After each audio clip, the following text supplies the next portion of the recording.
All right, it's 4 o'clock. Today is Wednesday, May 11th, 2022. We're here in the Washington City Council chambers, located at 111 North, 100 East, Washington, Utah. This meeting is broadcast via YouTube Live, linked online at washingtoncity.org/meetings. And we'll call for an approval of the agenda. Mayor, I can make that approval. I have a motion by Ivy. Second. Second by Martinson. All in favor? Aye. Aye. The workshop agenda is approved. Let's move right into our second item, which is the Washington Wills Park. But before I invite our Leisure Services Director, Barry Blake, and his consultant, Aaron Spahn, with, is it Spahn Ranch Design? I'd like to invite a young man that we saw here in this council chamber almost a year and a half ago. CJ Nielsen, will you come up to the mic?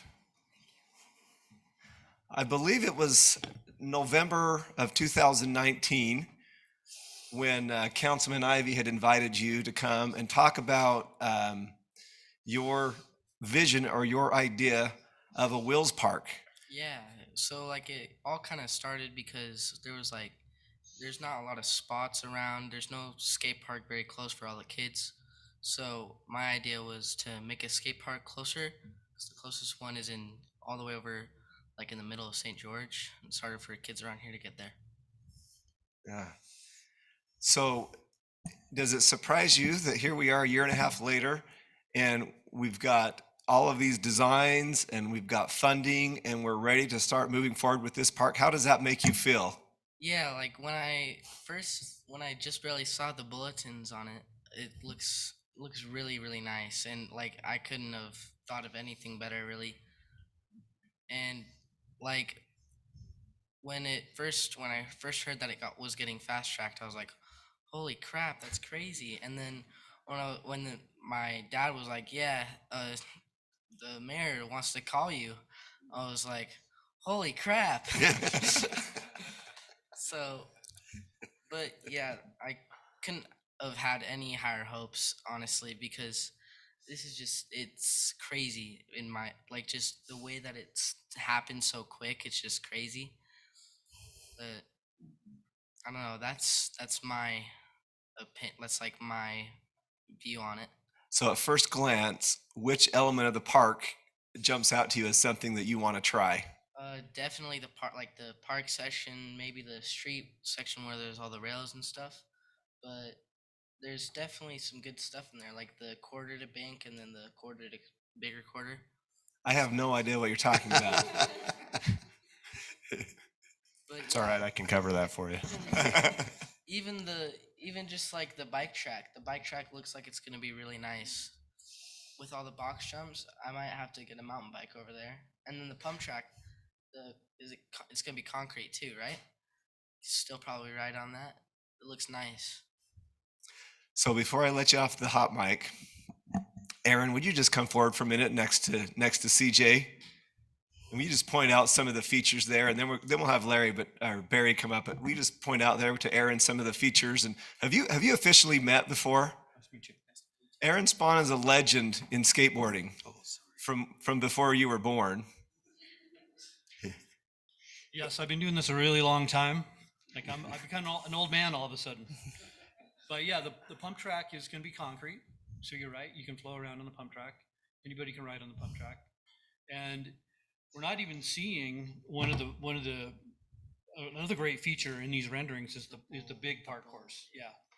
And so another interesting thing is both that street plaza that you're looking at and that park course, those are both disciplines that are in the Olympics. And both these courses have been designed to the dimensions and the parameters for a course that could be used as a qualifying or an event type course where kids can train.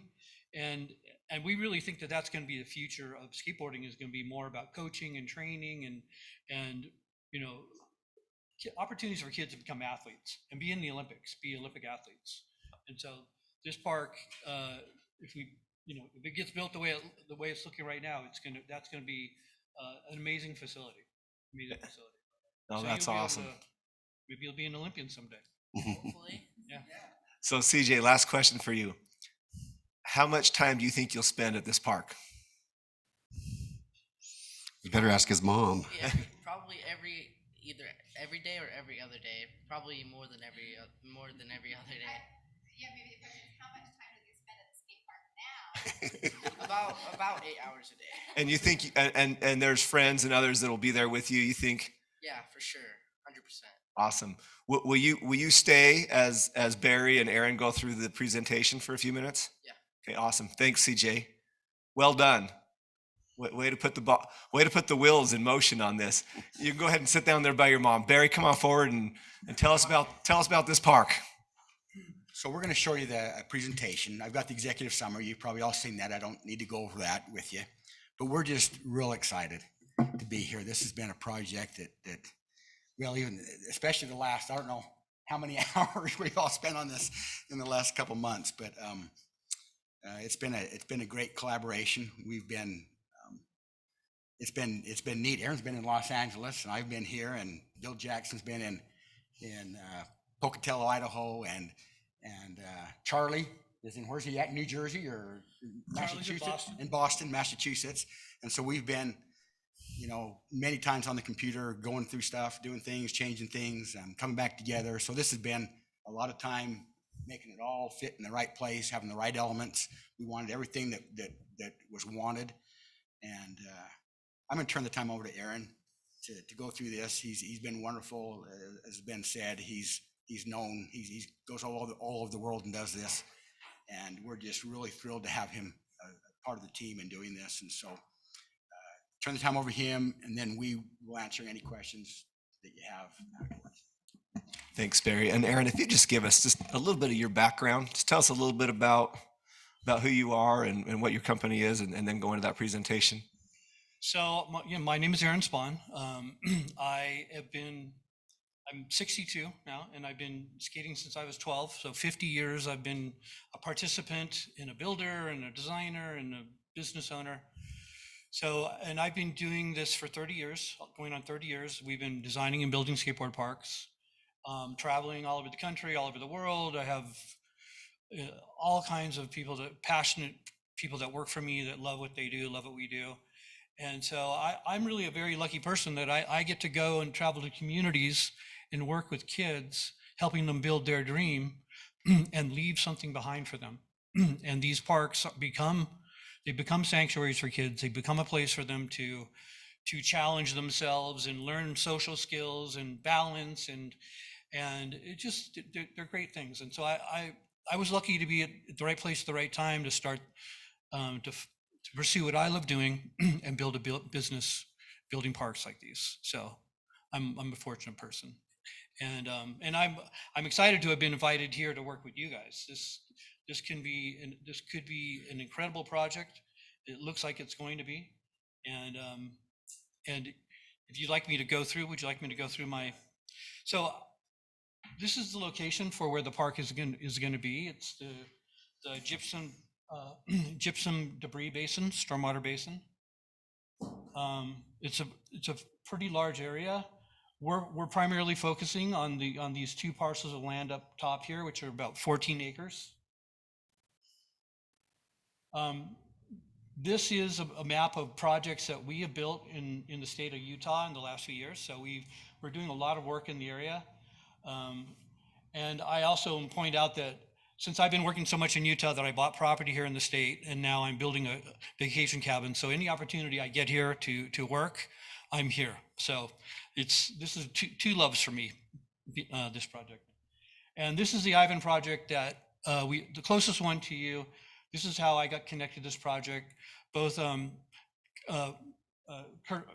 Councilman Ivy and Barry went and looked at this project and contacted me and asked me to come and look at the site, give them some ideas. And so this is what we developed. This was working in collaboration with Bill Jackson, landscape architect, and it's trying to maximize the best use of this space to create a world-renowned, world-class wheel park. and also have other amenities like a splash pad and playground and just place for people to be comfortable. So families can come and use this park and enjoy themselves. So if we break down the wheeled areas, we have multiple different areas within the skate park area, totaling to about 50,000 square feet. That's not all skatable surface. That includes pathways and some seating areas and things like that. We also have pump tracks. We have about 41,000 square feet of pump track area. That also includes the beginner area. I'll point that out later. And then we have our dirt tracks. So we have single tracks and jump tracks, and we have about 93,000 square feet of area over there. So the total is like 180, almost 190,000 square feet of activity area where kids can come and adults can come and have a great time. So whenever I build these parks or when I'm working with the community, I like to talk about who we're building them for, because it's an incredible, the people that use these parks are incredibly diverse, from age, from the sports that they pursue, and you find this incredible environment where you have young people and older people riding together, challenging each other, and so from adults to kids, men and women. This is a pump track. This is a sample of the track one of the tracks that we're showing in your design. Kids with young people with prosthetics, girls, and skateboarding is the Olympic now, and there are female Olympians competing for medals in the Olympics. Wheelchairs are also starting to use these facilities. And so we try to, when we can, to design things that enhance the experience for somebody to come in and ride a wheelchair in the park. They can do almost all the same tricks, grinds and airs and things. But it's just really an interesting evolution on who are using these parks. And I like to talk about it because I like people to understand that who's going to come up and use this park is really diverse and broad. And so this is our park, and this is the skateboard area that I was talking about there in the center. These are our pump tracks, and the triangular section is actually a beginner track in a beginner area. And then we have our dirt tracks on the outside edge there. We also have an athletic challenge area, which is a 40-yard dash and an obstacle course. There's a playground area, there's a splash pad, and then there's parking and restrooms and other amenities as well. So my title of my slide is a destination by design. And I think that's what this park is shaping up to be, is a destination, that this is going to be a park where people are going to travel to come and visit. And there is a big tourism factor to skateboarding and bike riding. People travel with their families, they travel and they go to ride and go to different parks. So this area, this skate park is going to be a destination. And we're designing it to be, as I mentioned earlier, a competition caliber course. That now that skateboarding is the Olympics, there are certain sizes and types of courses that kids can skate on and train on and then compete in and qualify to become Olympians. And so we've taken all the specifications from those courses by working with the International Skateboarding Organization body, World Skate, to develop these courses. And so we have a street plaza, and then we have a park course. And those are the two disciplines that for skateboarding in the Olympics. Park is also the BMX discipline. We've also designed the space to leave room for setting up temporary infrastructure for holding events. So there's areas where we could set up large sets of bleachers, and then other areas that could be programmed with tents and just hold an event. And this is the street plaza, another view of it, and you can see in the foreground where a bleacher would set up. And this is a sample of this is the park course. This is a park course, and you have one of those in your design. And this is a park competition. And you can see how there's large sets of bleachers, friends and family areas, a judging tower, VIP zone. What's being created here is something that could be a destination for events like this.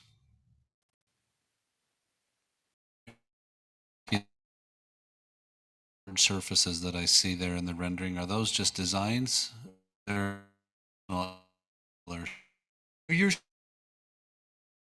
have a couple different types of surface. We have concrete, and we're using colored concrete to give it a distinct look to it. But also having different colors in the concrete in the different planes helps when a rider is riding. It helps them to they're doing a spin trick. It helps them to be able to judge the terrain. The green is actually, that's a synthetic turf that we're using to stabilize the berms around the track. And then the dark gray is also concrete, and then the light gray is also concrete.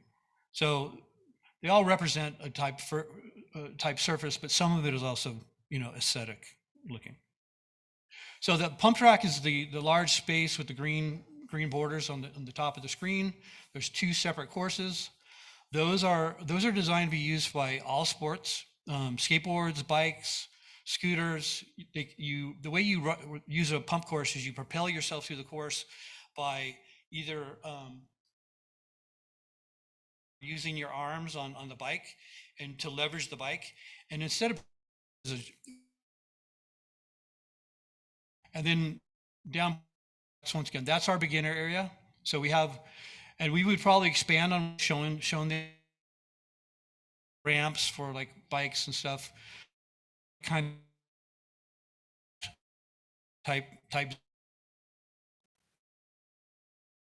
Just an overview of the full facility. This is where the section. So that's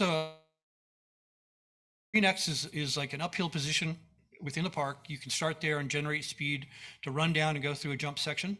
So you go hit you can terminate your run where the red X is on another platform within the park.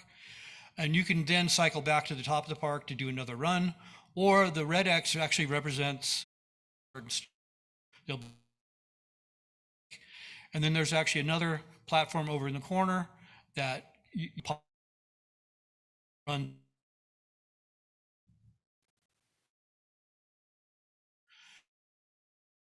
Overview. And I realized there was 240,000 square feet of area to work with there. I was thinking, wow, that's a lot of area. How are we going to quickly you can fill it up? And I feel like we've pretty much maximized all the area that we could, and provided all for all the sports and the different levels that I think that a world-class facility should have. And so at the end of the day, I feel like we've done a pretty good job of laying it out and filling it up with lots of cool things.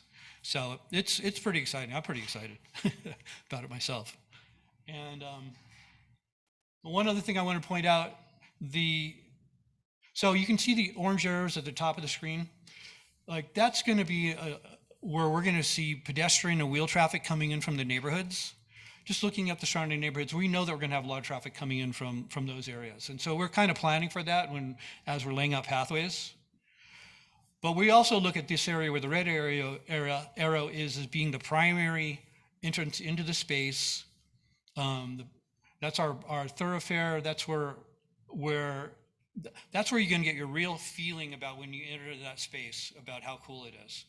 And so we thought that it'd be fun to take WW and turn it into a three-dimensional sculpture, and then put handholds on it and make it a little climbing feature.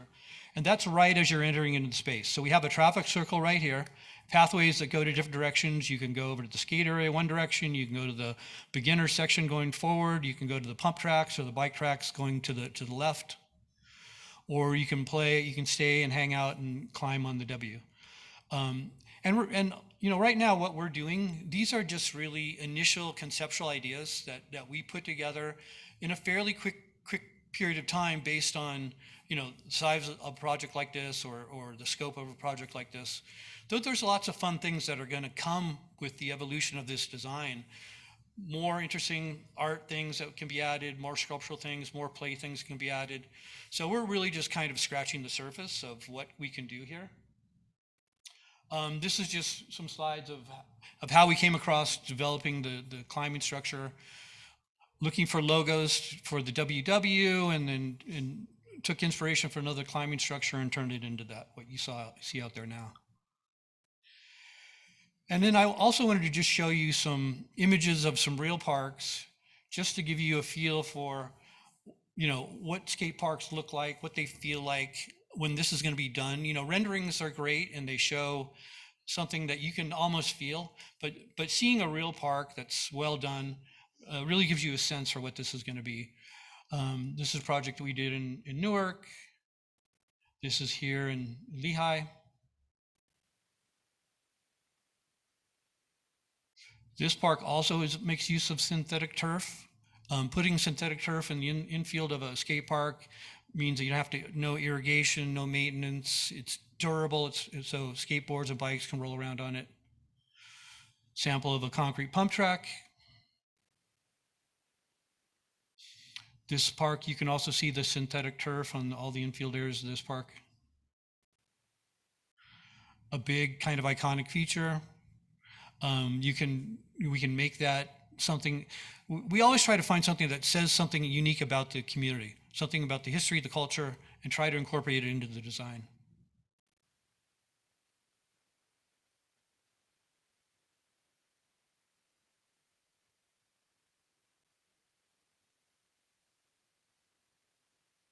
Grand opening.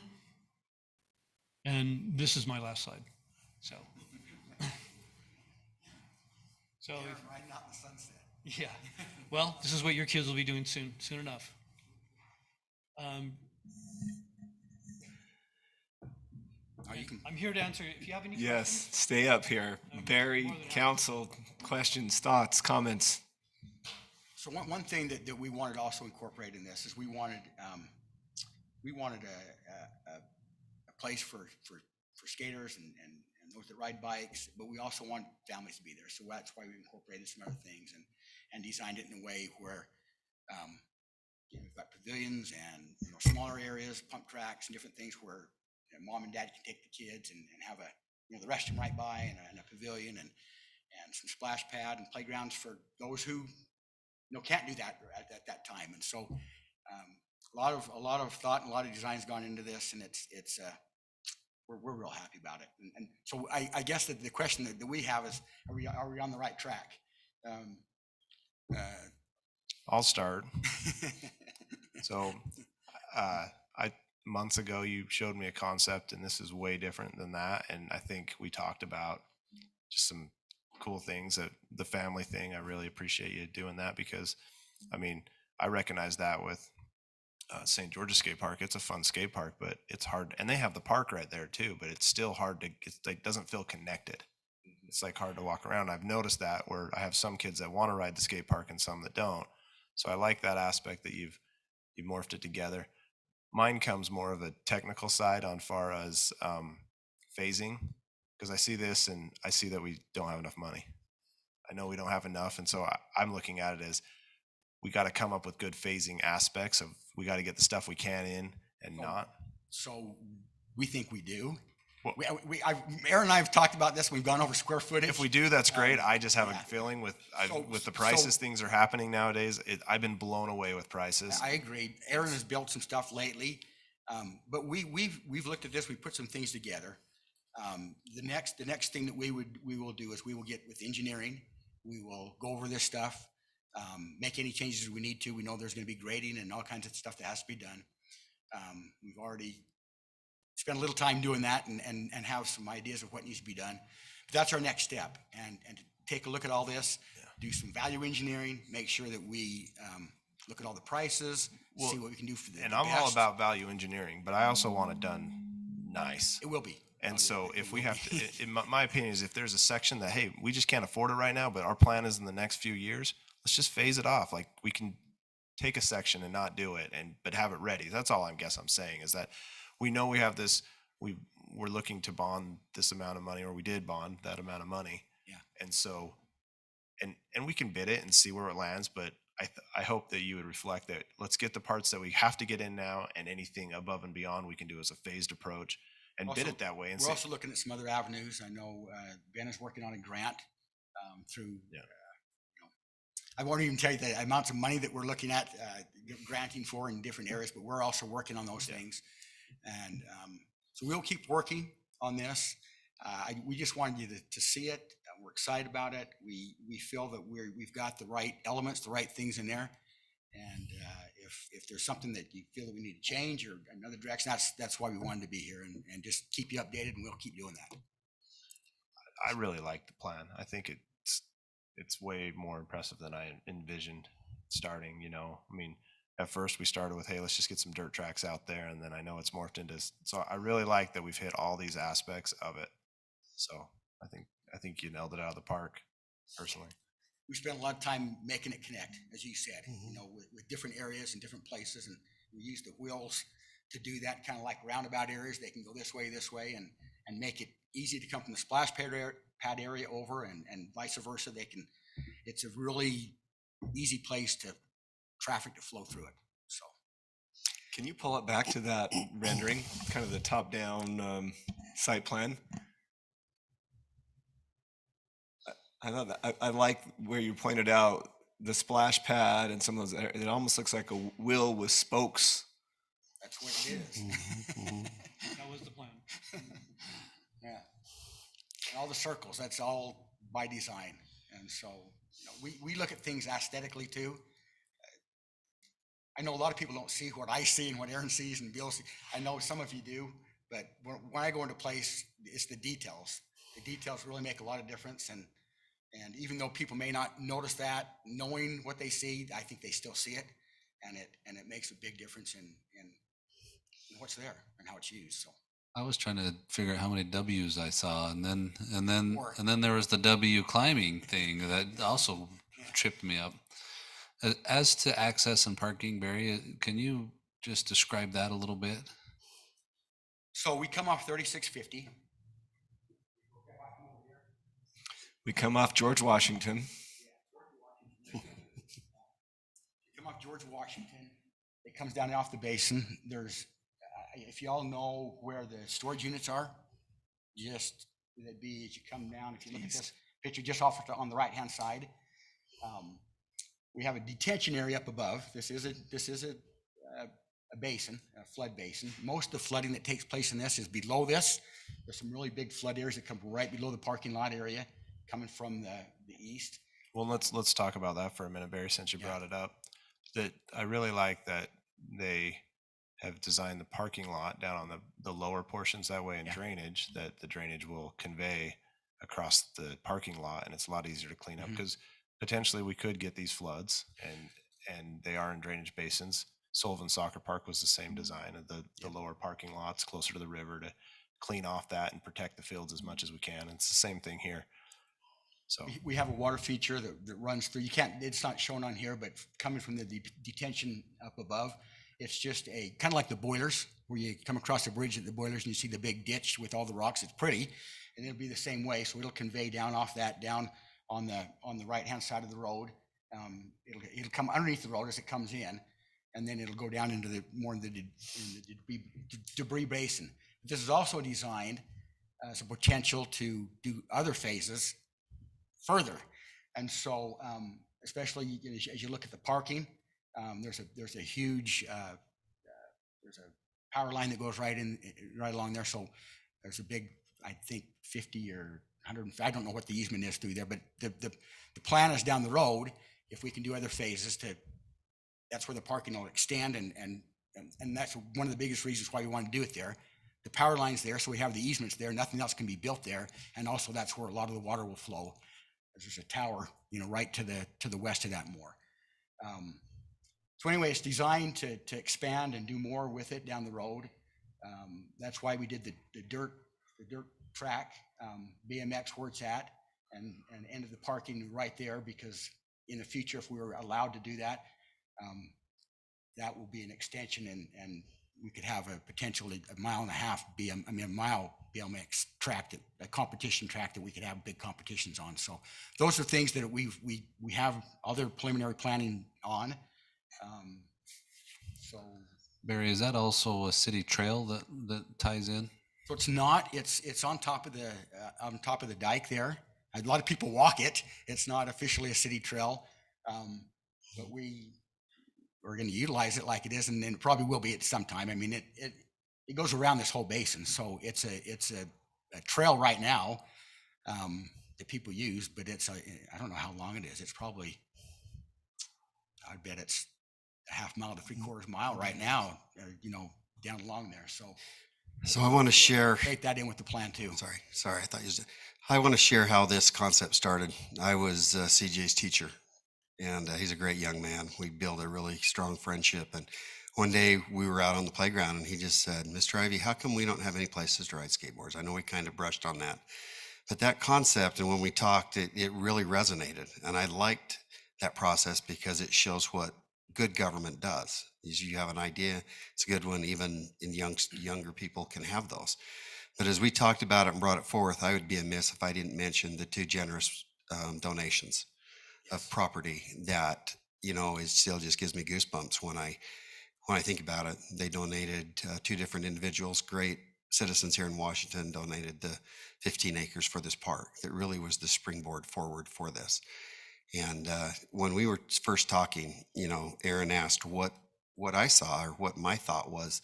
And I said, first and foremost, it has to be a great city park, below the river, because, we need something down there. And then a regional look. But the more important than both those items was that we want something for everyone. And we wanted skill level to be considered. We wanted gender to be considered. We wanted ages to be considered, so that when a family pulled up there, there's something for everyone. And, it's been a great process. The thing that I've really appreciated is that Barry has taken the time to hire the right people. If you hire the right people, you get the right job. I appreciate Aaron and his, when I first reached out to Aaron, he was on Cedar Mountain. Talked to him and he said, I'm here. I can be there in 2 hours. And I said, you're camping, you're good, Aaron, just when you come through. Nope. And he was here 2 hours later. And so that kind of enthusiasm was very inspiring for me as well, because it made us feel like initially that it was a project that was going to be well received. But as it goes forward, our hope is that it will be a regional, and maybe even have some of those venues that Aaron mentioned, the Rampage and the Olympics and that. But I appreciate the work so far. It envisions what I saw initially, and I appreciate your work on it so far. So I feel the same way about Aaron. And Bill and I Jackson have talked about this. Bill and I have worked together for many years, and we have just a love for what we do. We get excited about it. It's what I enjoy more than anything else. And so it's my love of doing those things. And I love to see a piece of property that's, really just a mess. It's not much there, and to see it transform and to be something where you just see it used, and families there, and people using it and enjoying it, and being such an asset to the community. So that's, and as Bill and I talked, as we met with Aaron and walked through it and showed him, he had the same enthusiasm that we did. And so that's, and I appreciate that. It's been a great team. It's been a good thing. And so we're going to continue doing that. I think we can mention those that donated the property. Carl Wright and Doug Dennett did those two pieces. And so we appreciate that. We wouldn't be here without that. And so we thank them for that too. That's wonderful. Additional thoughts, comments? Barry, I think I speak for all of us. We're blown away with this. I mean, we are really excited to see this come together. It's a place for everybody. The collaboration, the time frame, from council to you, to Aaron, to Bill, and down the line. This is a really exciting project to be a part of. Can you give us just a little bit of an idea now on the timeline and on where do we go from here? So as I mentioned before, now it's, we've already met with some engineers, but we're gonna do that. We've got flood control, we've got flood authority, we've got all those people to deal with. This is an area that we need to, anything that goes into this we have to take it out. So it's designed for flood basins, so it's got to hold the same capacity. So we've got some ideas on that also. And so we'll get that. We'll start working through those things, how everything's going to work, make sure it does what we've got planned.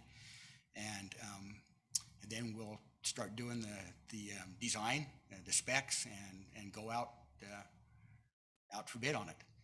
I anticipate with everything that's got to be done, our hopes is that we'll have this done by fall of 2023. So a little over, a little over a year from now is what we're shooting for, is to have this open in fall 2023. So, yeah. Well, it's fantastic. Well done. Really, really impressive. Thank you both. Thank you, everybody. Yeah. Thank you, by the way.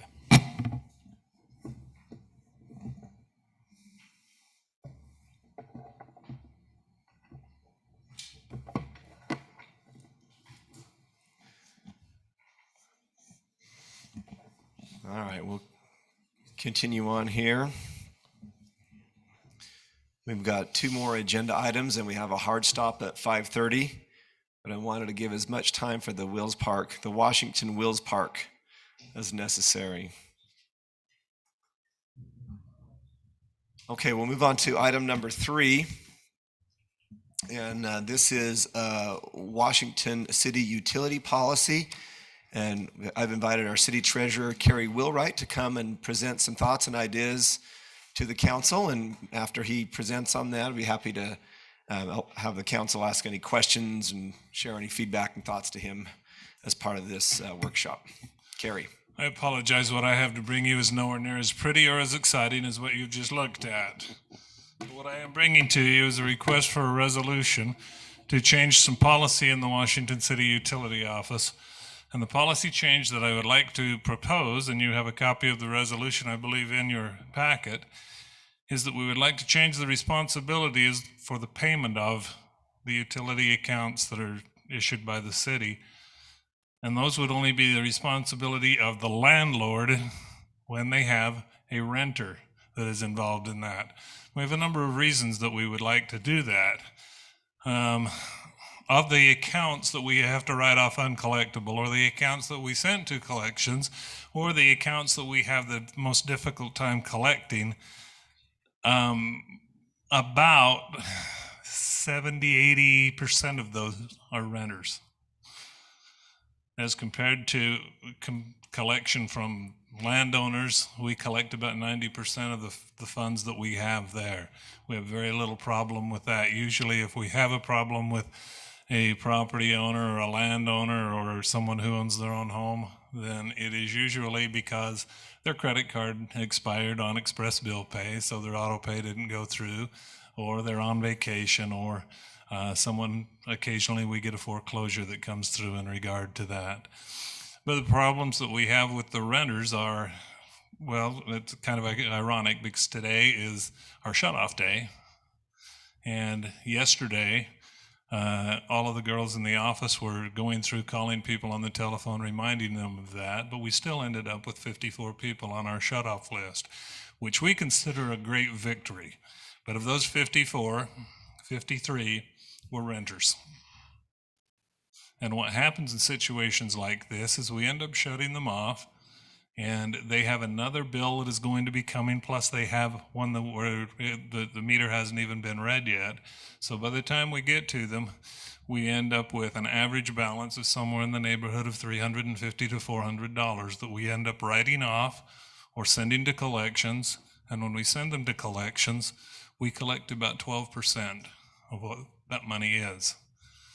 My proposal is that we issue the account in the name of the landowner, and then the landowner be the one to help us collect that money from his renter, or build it into the rent.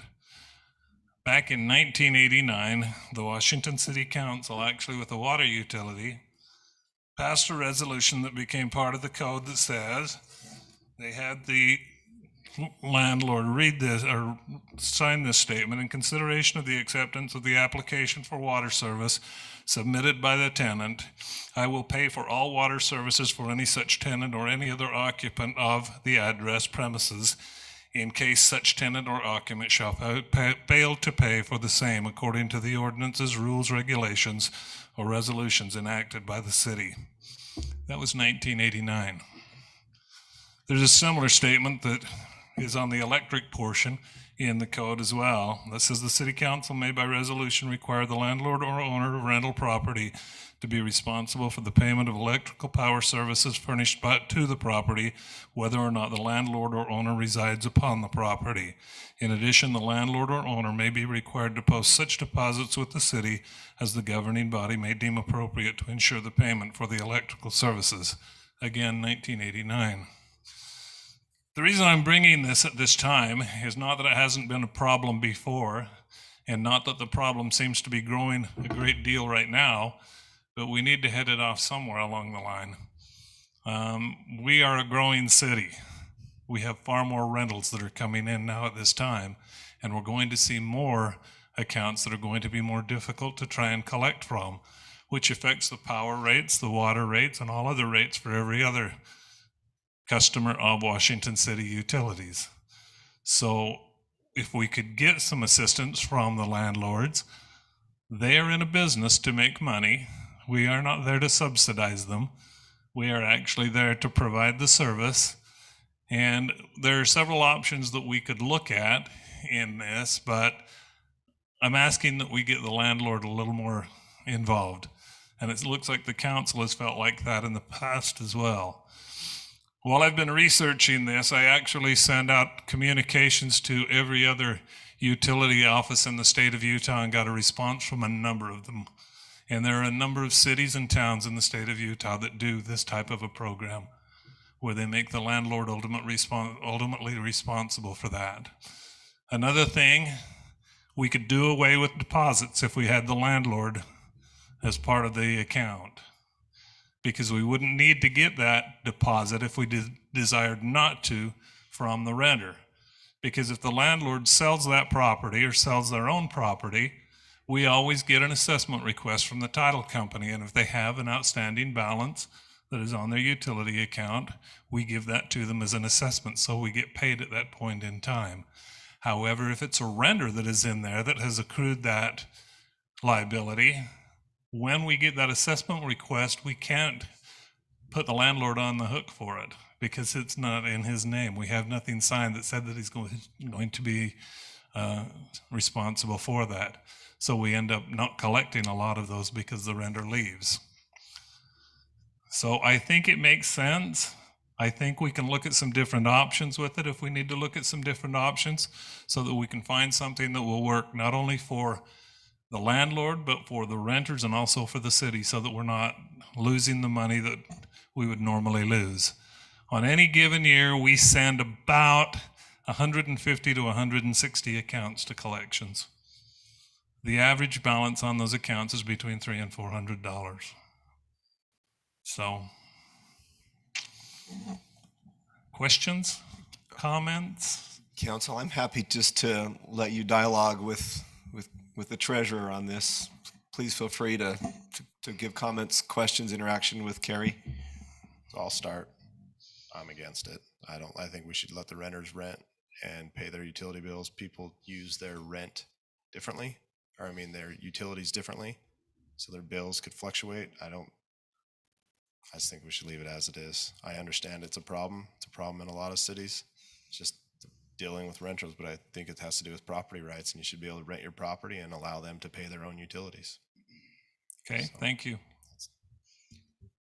I probably have a little different take on it. I had rental properties several times, and I felt like that where it's would be my property, that I would ultimately should be responsible for that. It also, I think, would impact the renter of who they would rent to. They'd rent to people that maybe they'd vet them a little better financially, or, we also have in the utilities office, we have funds for people that can't pay their bills, and they can apply for that. But my biggest interest in this is that if we have that much of negative balance each month, and ultimately our other residents will pay for that.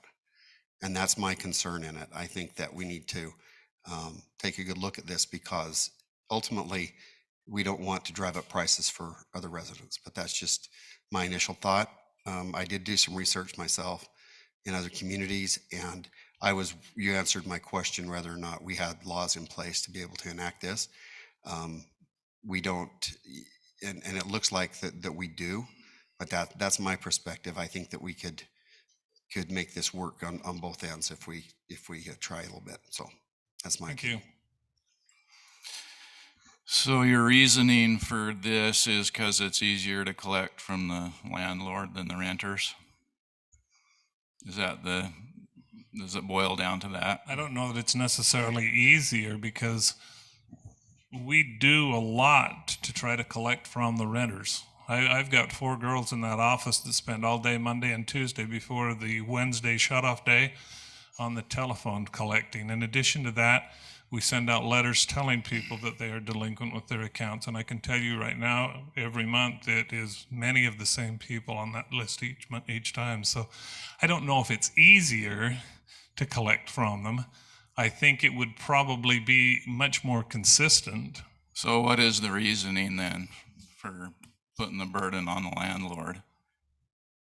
Well, we either put it on the landlord or we leave it with the renter when we send it to collections and then end up writing it off.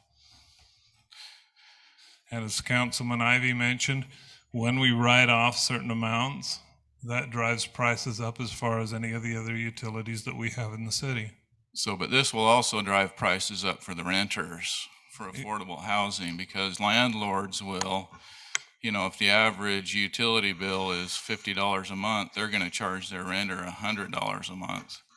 So this is not good for affordable housing. So we certainly don't have any control over that, but you have to keep in mind as well that there are additional costs that are going to go to that renter if they keep it in their name, because those, particularly the ones that are late each month or the ones that don't pay each month, end up paying penalties, end up paying interest, and end up paying reconnection fees.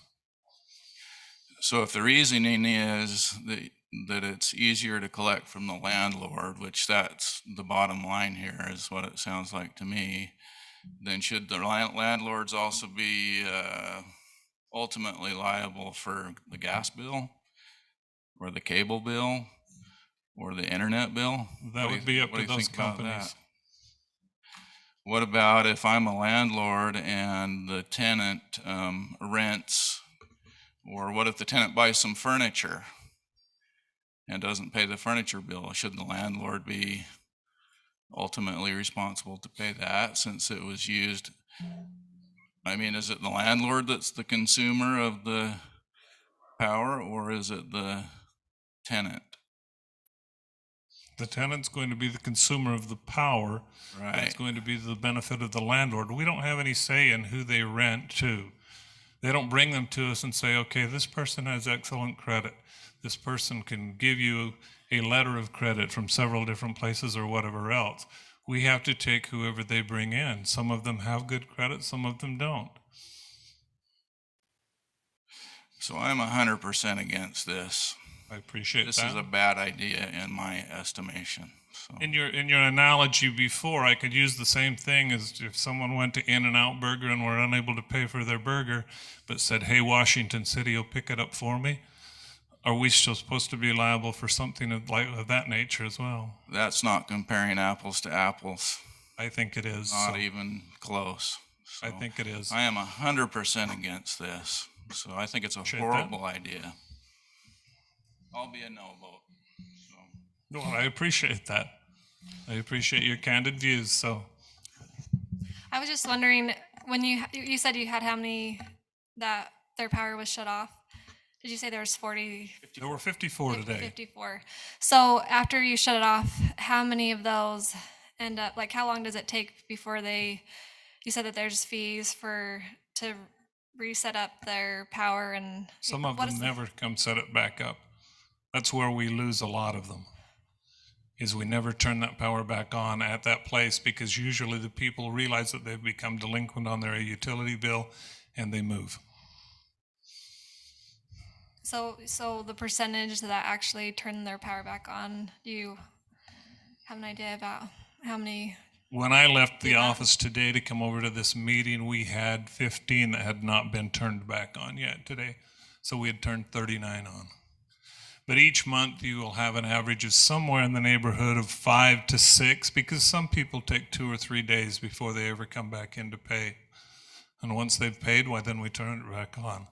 We have 5 or 6 that won't turn it back on at all, ever, until another renter goes in there. And then what is the deposit that everyone has to pay? Depends on the area that they live. It could be $150 or it could be $300.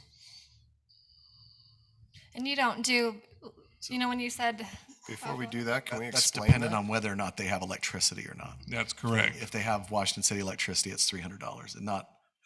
It's $150 Your for neighborhood water, does $150 for 500. electricity. So, wait, let me That's- be that's the- clear. We're not prejudiced against areas of the city, right? Like it's Washington City Power's No. one fee. Dixie Powers, for Dixie Power, you don't even Yeah. deal with them, right? And that's why the deposit's lower if you are on Dixie Power, because your bill's going to be much lower. But why would you have a deposit because we only service water and sewer? Water and sewer, Okay. stormwater. All right. Just thank you. Sorry. Isn't the purpose of the deposit to take care of problems like this? That's the idea behind it, but very seldom does it cover anything of that nature. The total that I told you of between $300 and $400 as far as the bills that are being sent to collections is after the deposit has been applied.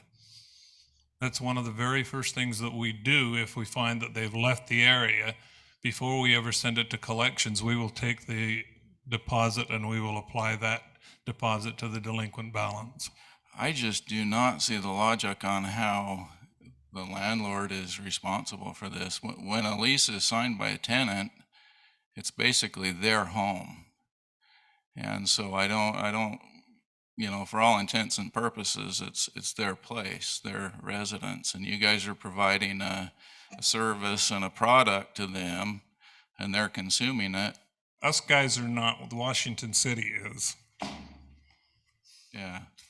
So one of the changes that is not contemplated in our current policy. Our current policy was, a decade or two ago when it was mostly single family houses that are rented, maybe some small apartments, 3, 5, 6. We now have some pretty large projects, and the large project rentals, I think, are a different use that might justify some reevaluation. We do have a policy with our deposits that if you prove that you pay on time, after a while you can ask that the deposit be refunded, and then the account no longer carries a deposit on it. The best practice would just be to increase the deposit requirement, but that goes back to affordable housing barriers. If we require a deposit that's more consistent with how much we're writing off, I think that becomes a hurdle for folks too. And so there's just a lot of factors that have changed since we've adopted this policy. Certainly, we're within the law to make some changes if the council finds those palatable. Carrie, could you just put some numbers, like an average of what the city would write off in an average month throughout, just so I know you've used some different examples, but just We usually write those off once per year. Once there's no activity on the account for a 1-year period of time, whether it's gone to collections or not, we actually write it off of our accounts receivable. That account still stays with the collection agency, and if they collect beyond that, which they do, some of them, we'll make a change there. The average that we see as far as a write-off goes each year is going to be, it's going to vary from year to year, but it's going to be between $7,000 and $10,000 per year that we just write off. How much do we bill annually? I'm sorry? How much do we bring in bill annually on those I accounts? can't tell you that. That's going to vary every year because of the growth and because of the usage and everything of that nature.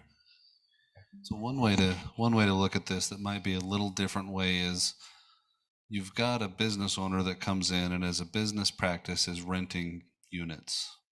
And you've got a city that's a utility that's as an enterprise practice is, providing services. if we get to where we're writing too much off, we're essentially writing that off as an expense to the enterprise, the citizens of the city that support that. And it's the business of renting that seems to benefit there. So there's some balances. I don't know what the right balance is. That's why we have city councils. Let me ask a question. Is there a way on a resident that when there's a new renter applying for that the old bill has to be paid before it can move forward? Right now, our accounts are set up with the tenants. So if that tenant leaves town, we don't have any legal basis to charge that to the next tenant. Thank you. That's why looking at landlords creates a longer, more vested interest in the land.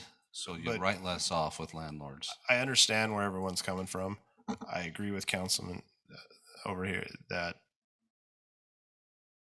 but it's a service that we provided to them. You can't hold the landlord because they have a bad renter.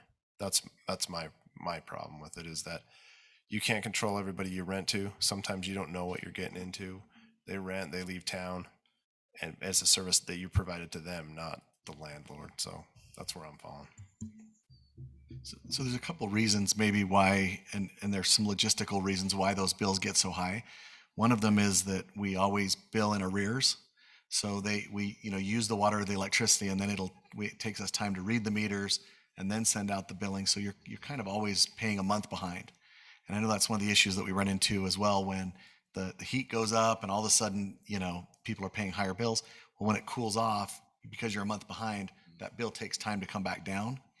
So some of that over time will work itself out, where Rick Hansen and I have discussed, if we move to an AMI metering system like we're doing with water, then the reading will be more instantaneous, and we can shorten that period of time that we're loaning money to anybody. Another thing that I've seen done, and we did in a previous city, we had a process for actually running the credit worthiness of an individual and determining the deposit based on that. So we had a reasoning for maybe a renter might have a zero deposit if they show good utility payments in the past, or maybe they have one that's 2 times the monthly average, if there's a basis for that. And then it's kind of based on that person that's doing it instead of. Now that's something I could get behind. Okay. So you're okay with. But to hold the landlord liable for, I just can't stomach that. That's not good. So you're open to options to look at reducing this loss, but not options that make the landlord liable. Yes, exactly. So, but that's a good idea that you just had, is pull the credit for the renter, like the landlords should, if they're a good landlord. And are we hurting a group of people that is already struggling to now saying, well, now you got to put even more money up because your credit's bad? I mean, it's just a vicious cycle sometimes. When I'm just trying to look at it as, it's not a bad idea to look at some options.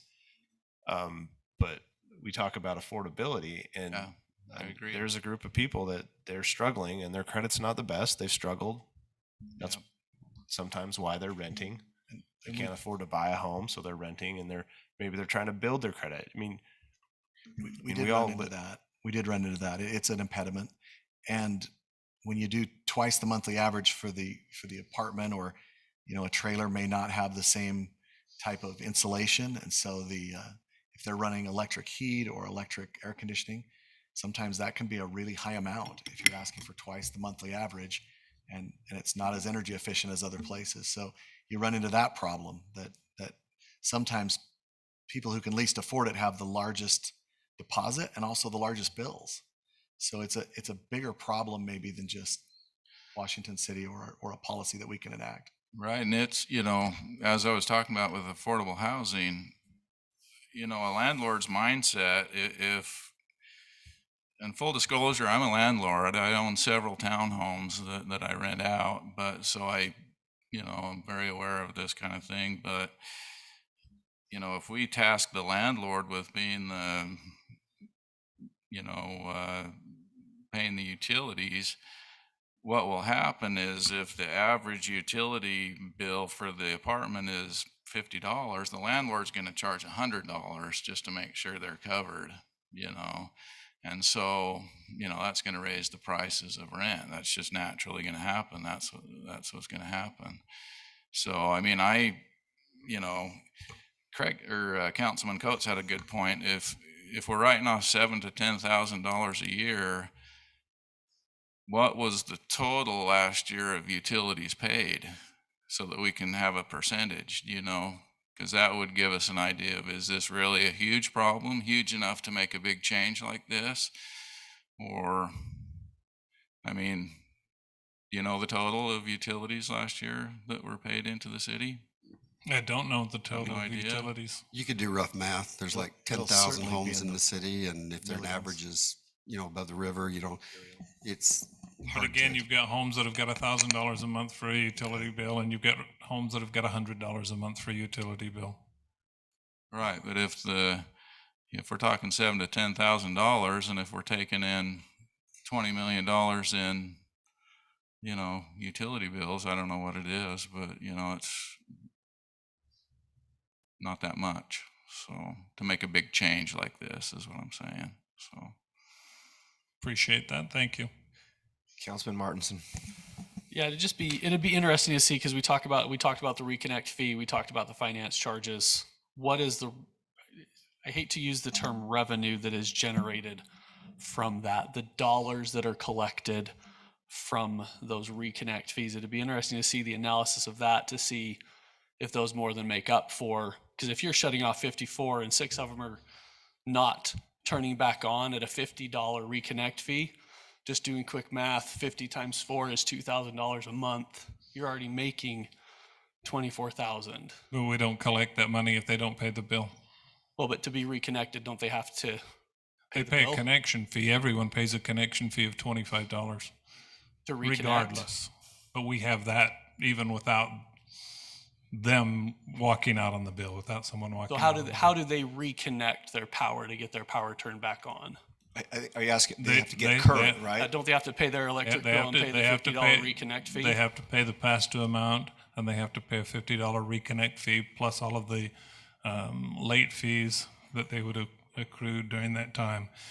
All of our bills are due on the 20th of the month. We give a 5-day grace period. After that 5-day grace period, then they start with late fees, and then if they get shut off, that's why we call the day before, because we're trying to provide that service for everybody so that they don't have to pay that. But if they get shut off, it's a $50 fee to have it turned back on if they're still residing in that residence. So out of those 54, if 6 of them don't turn their bill back on and 48 of them have to pay a reconnect fee, That's correct.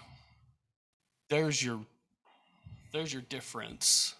If we're losing 7,000 to 10,000, is that in addition to? Is that taking into account the reconnect fee from those who are paying the reconnect fee? Well, and you have to take into account the time that is involved in going out and shutting that off, and then the reconnection, because we have to send somebody out to do that. We don't just push a button in the office and say, okay, you're back on. We have to send one of the power department employees out to do that. Okay, understand that. And then, is this happening more in multifamily or single-family areas? Couldn't tell you. That'd be interesting to see that analysis. Like, we're looking at all these, 3 and 4 story apartments. How are those? I don't know how those are utilitied. We have a lot that are in multifamily, but I can't tell you whether they are the dominant ones in regard to that. I would guess, yes, that would be the case. Because when I looked through the addresses, which I did today just before I came over here, most of them had an apartment number to them, which indicates to me that they're in a multifamily dwelling. And then is that normally owned by one, like, property management group?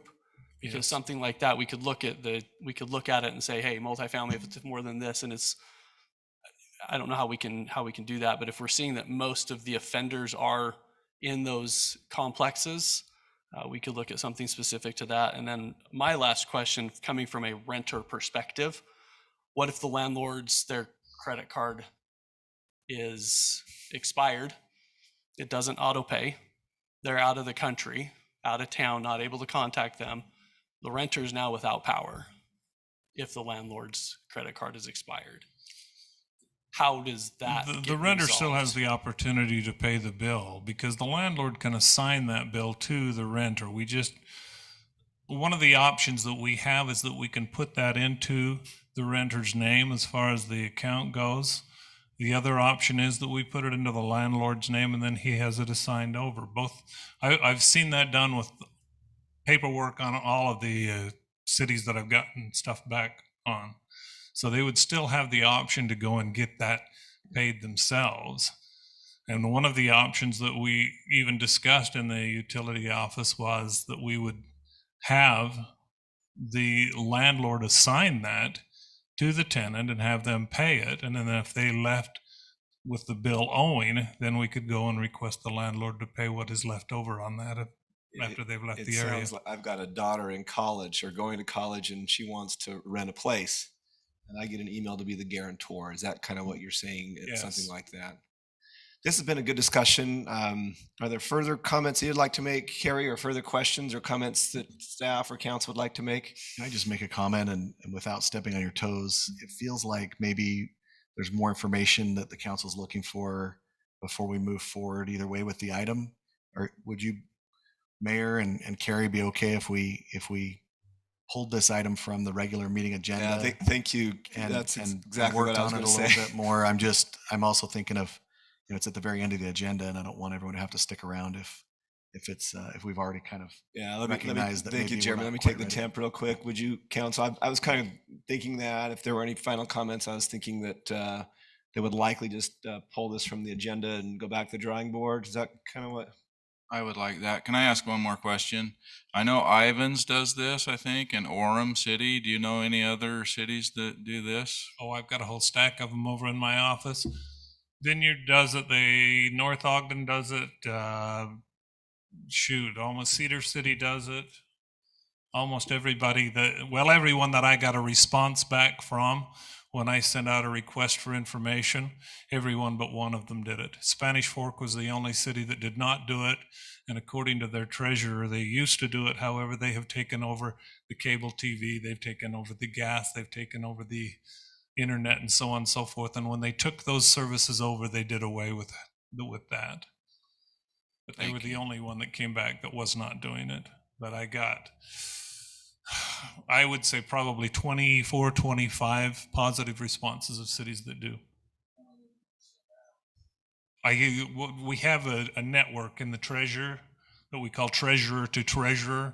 So you send one email out, it goes to every city. And we had several that did not reply, but that's always the case regardless of what you ask on that treasurer to treasurer network. Carrie, I'll go ahead, council member. I was just going to say, I think you brought up a good point, Councilman Martinson, about it'd be interesting to see of the, let's say it's $10,000 that you write off, how much is actual cost versus, the fees and the fines and the, that you have. And so I feel like that was a good point that you brought up. And then to go off of what Councilman Henderson was saying, sometimes, if the bill in the summertime is way more, it could be like $400. And so I could see someone wanting to increase their rent by, $500. And so we could see the rent go up, dramatically with that. The option that I would recommend would be that we have the landlord sign up for the account and then assign the account to the tenant. So that wouldn't be a problem for him and going in and saying, okay, I'm immediately going to raise your rent by $500 because that's what I consider the average utility bill to be. So I think that came across as a little bit of a miscommunication in regard to it. All we're asking is that if that tenant does not pay the bill, that we can go to the landlord and say, this is what the city policy is. It's not going to be mainly on a monthly basis because we can collect from most of those people on a monthly basis.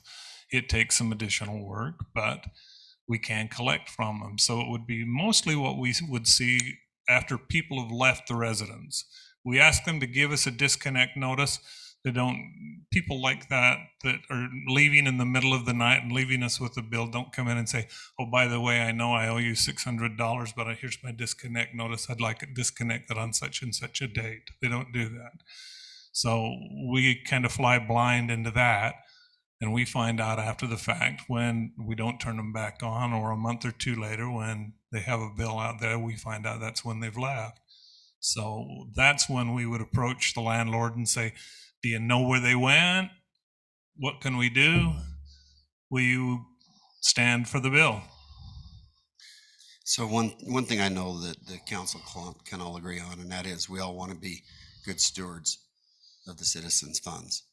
And anything that we agree on, I'm sure I can, as long as that's addressed, I could be amiable to the discussion. But I feel like that if there's a way that there is funds that can be put back into play, that we need to look into that and do our due diligence with that. So. All right, thank you, Councilman. Thank you, everyone, for the discussion. Carrie, I want you to know that we appreciate you. We appreciate the work that your staff and the utility office do. It's often a thankless job, and it's a hard job. And appreciate you being a good steward of the city's money and looking for ways to improve that stewardship. So it sounds to me like the council isn't quite ready to move forward with this. I did find it enlightening that there are some maybe additional thoughts that could come forward. So I'm going to recommend that when I call for a motion to approve the agenda tonight, that we'll strike this item from the agenda, and I'll let you get with the city manager and others and maybe come up with some little more ideas, and we'll probably test the temperature of the council before coming back onto a workshop session. Fair enough? Thank you for your time and your comments. Thank you. Manager, looks like you have some more to add. I just want to give a 10-second kudos to the utility department so that they leave on a positive note. They've done a tremendous job in the last few months of decreasing the amount of disconnects that we have. So they have been calling people, making contact so that people don't get their utilities turned off, so they have a chance to pay beforehand. And they've reduced the shutoffs from hundreds down to the 54 that you see. That's a really low level for a city of our size, and it's due to the good work of the utility office. So just want to leave them with a little bit of a positive walking away. We definitely appreciate them. Okay, Thad, it is 5:13. We have a hard stop at 5:30. Should we just tell Thad no and move on? You've got my commitment. We'll be done by 5:30. We'll move on to I can push to go longer, Thad. You know water acknowledgement application. City Attorney Thad Sigmiller. Hopefully the longest thing is me getting this broadcast. I'm getting better at it though. So this is not an item that's on a regular agenda for passage. It's an administrative item, significant enough that we wanted to make sure that the council hears it before. I must have not done that correctly. The council hears about it before it goes live. We don't want you hearing about this from, folks that interact with our different departments. Council room, is that what I'm looking for? I don't see council room 2. You've got it in your packet. You've got the document there in your packet. But yeah, we didn't want you to hear about this after it goes live. There's essentially two documents. The first one would be a 1-pager that would be encountered at the building zoning process. And on that's the one that's titled Acknowledgement of Water Supply. On that one, there's 2 purposes we're trying to accomplish. The first is we think that by doing this, we continue to help educate everybody that's coming through our doors that we don't have a lot of water out there that we just kind of are able to hand out. We're out of supply. The second, though, is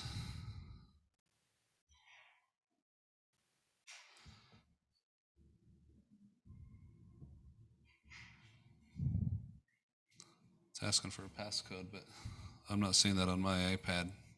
I think that might be all of ever. Oh, that's Ben. I think we have it anyway.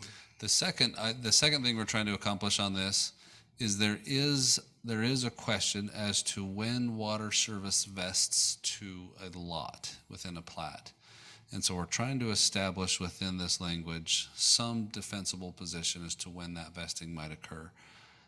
That's essentially anticipating a future dispute in courtrooms about, what lots are entitled to water and which lots the city has to go find water to serve.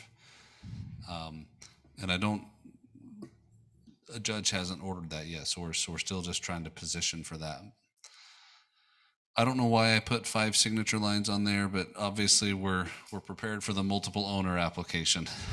But you'll see there above three simple paragraphs that essentially are addressing the issue of we don't have extra water, and the applicants take the risk for water availability. Councilman? Can I ask you, so is this identical to the adjacent cities one that they have adopted? No, it's different. There's a specific as to things of letters intent and those elements. We did not go that specific. This is more general than theirs. Okay. The other question I have on item 2, so I'm going to read it if that's all right. Mm-hmm. So number 2, it says prior to receiving final approval for the application and or any building permit, the applicant may be required by the city of Washington to provide a guarantee of water availability, which verifies that there is sufficient water supply, or provide proof that another guaranteed source of water is available to the applicant. So are we talking final plat? Are we talking preliminary plat? Because in my opinion, you're not guaranteed water until you're final platted.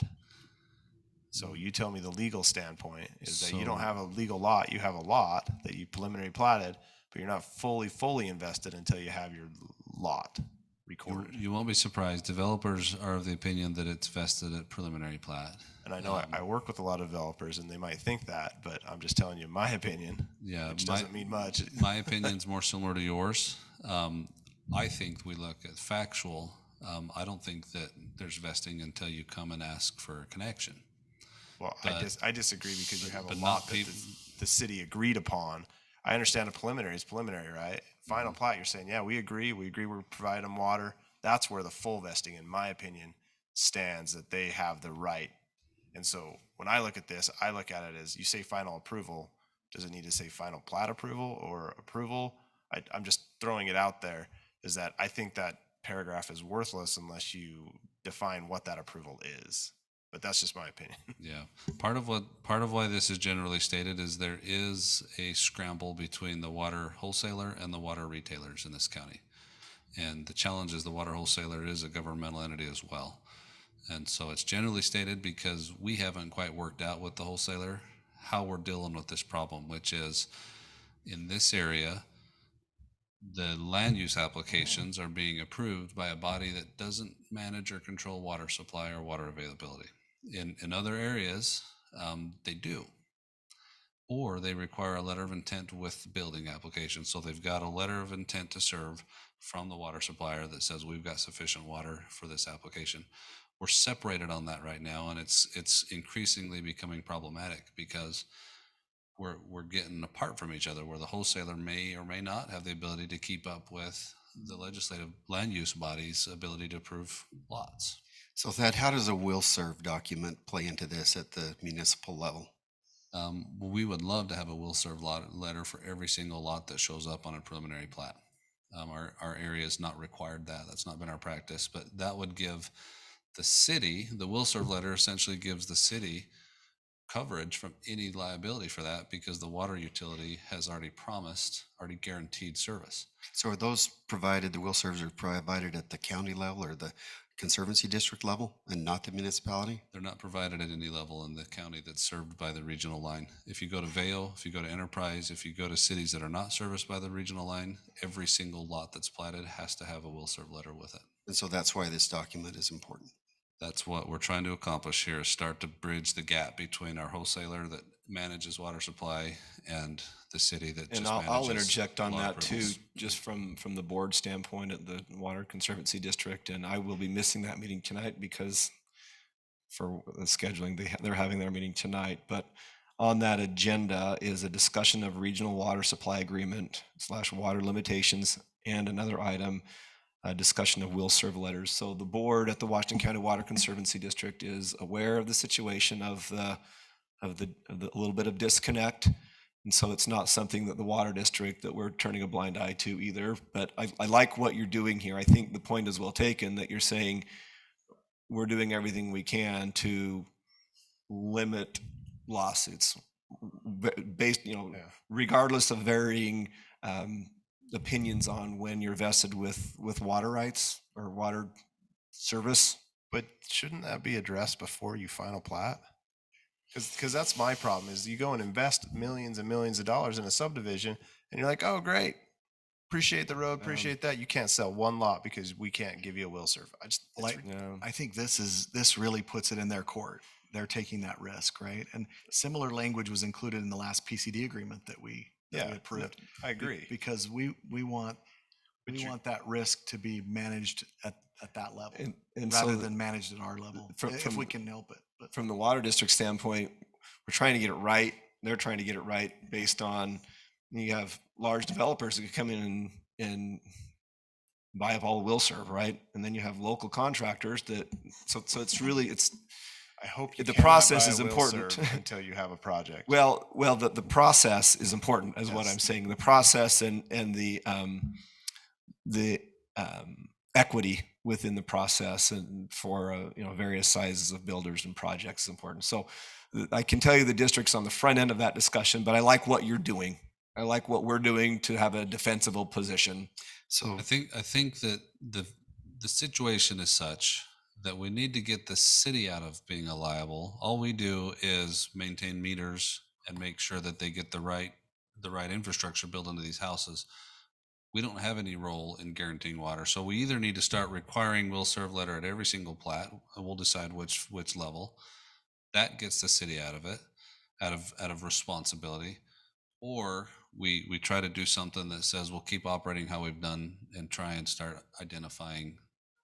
I like the problem. acknowledgement part because it lets them know, hey, if we run out of water, we run out of water, right? If our supplier runs out of water, we can't provide you water. I just think it needs to be brought up before they've built the subdivision is all I'm saying. Well, if you take it a step further, what if you have someone that you can see the liability falls to the builder, and if there's not water at the end, once they build a project and they've spent, $500,000 or $750,000, and then they can't sell it or use it because there's no water for it, then that would be a concern as well.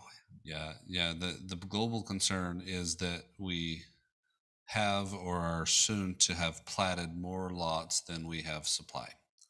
And I don't know how to manage that. The district recognizes it's a problem. Mix it with drought and limitation on other supply, and it just gets into a bigger problem. And at some point, somebody's holding lots that they say, hey, these are platted, these are vested, but there's no wet pipes that connect to them, right? Well, your legal opinion then is that this gives us a better defensible position if we have preliminary platted lots, but no available water from the district. I think that if a developer that ends up without water because of the global risk that exists wants to sue us, and we've got this on file from them, it helps us defend their lawsuit better.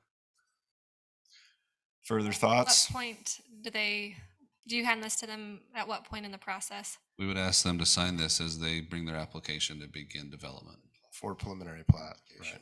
Or zone change or whatever. This would be at the beginning of the application process. So then ultimately that would fall back to them to make a business decision whether or not they built the building. That would be our legal argument. Thank you. Yeah.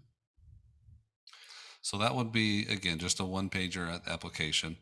We would also then seek something of this nature to be added to plats as a plat note.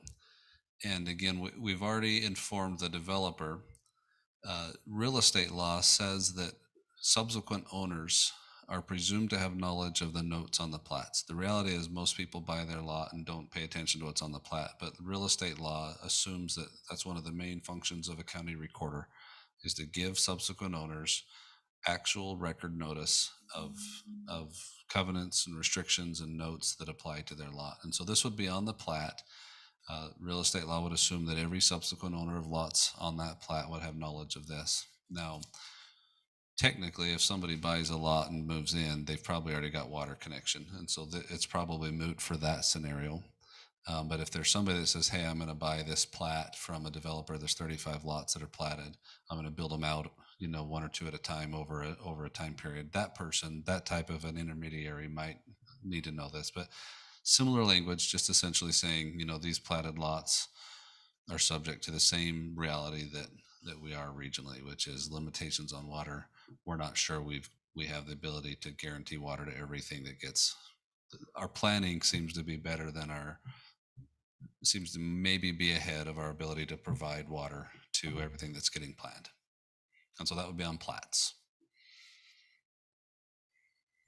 I read everything on my plat. Just letting you know. I do too. I almost made that comment. I almost had Councilman Coates reads the plat. I do too. Council on this side, any other thoughts, comments? We're good. Okay, and again, it's not a legislative thing, it's an administrative thing, but we wanted you to have knowledge of this before folks start seeing it, because I would imagine some of you will have conversations about it with the people that see it. Thank you for making this body aware of that. On that note, we are pushing 5:30. I'll call for a motion to adjourn. I moved. Second. Motion by Coates, second by Martinson. All in favor? Aye. Aye. Meeting is closed.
Peterson, who was at the Gene Badge today, and he's asking me to talk to Bob. Thoughts on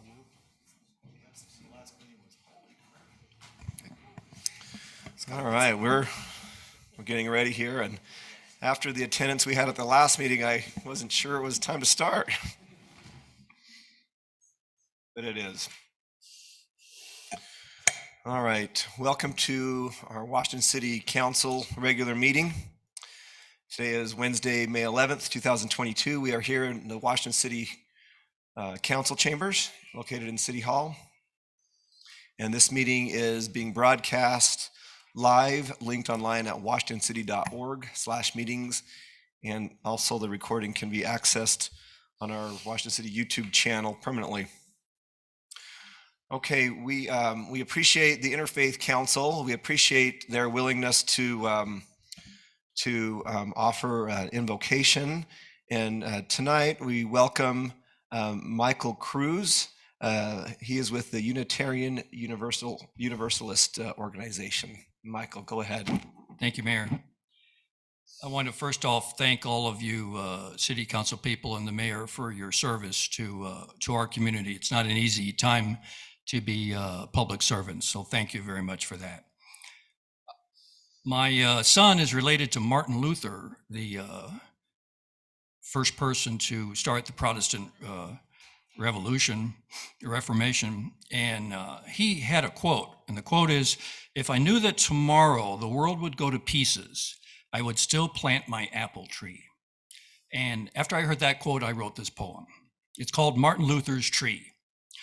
The world may end tomorrow, so let's plant a tree today. Grab a shovel along with me and plant in a loving way. And when dawn breaks tomorrow, just like it did today, we'll water our tree together in a circle and sing away.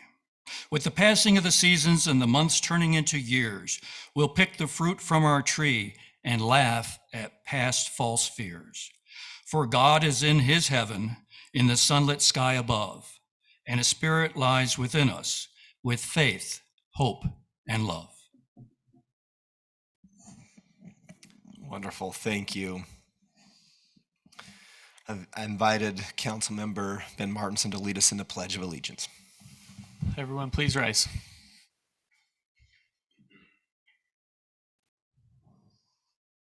I pledge allegiance to the flag of the United States of America and to the republic for which it stands, one nation, under God, indivisible, with liberty and justice for all.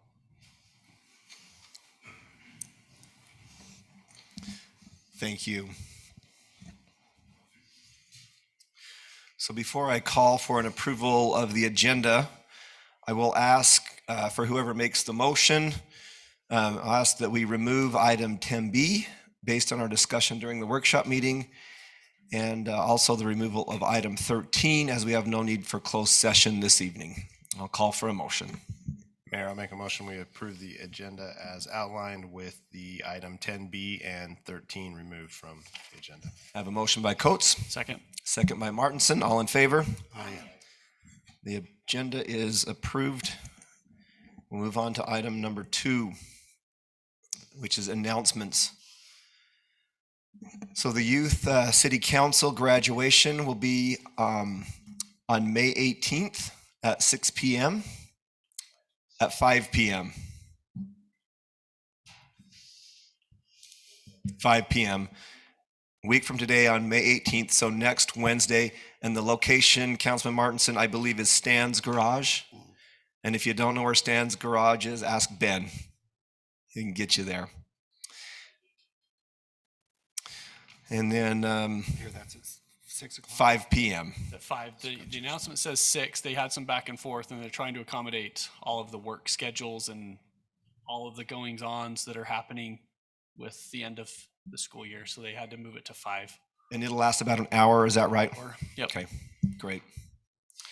Wonderful. And certainly not the number of announcements we've had the last few times. It's probably good to have a little bit of a break. But we do also have something on May 19th, and that is Flip Blitz. We got a little bit of a jump start on that yesterday with Fox 13 News coming down, and we got a little jump on that. But let me tell you what's happening there.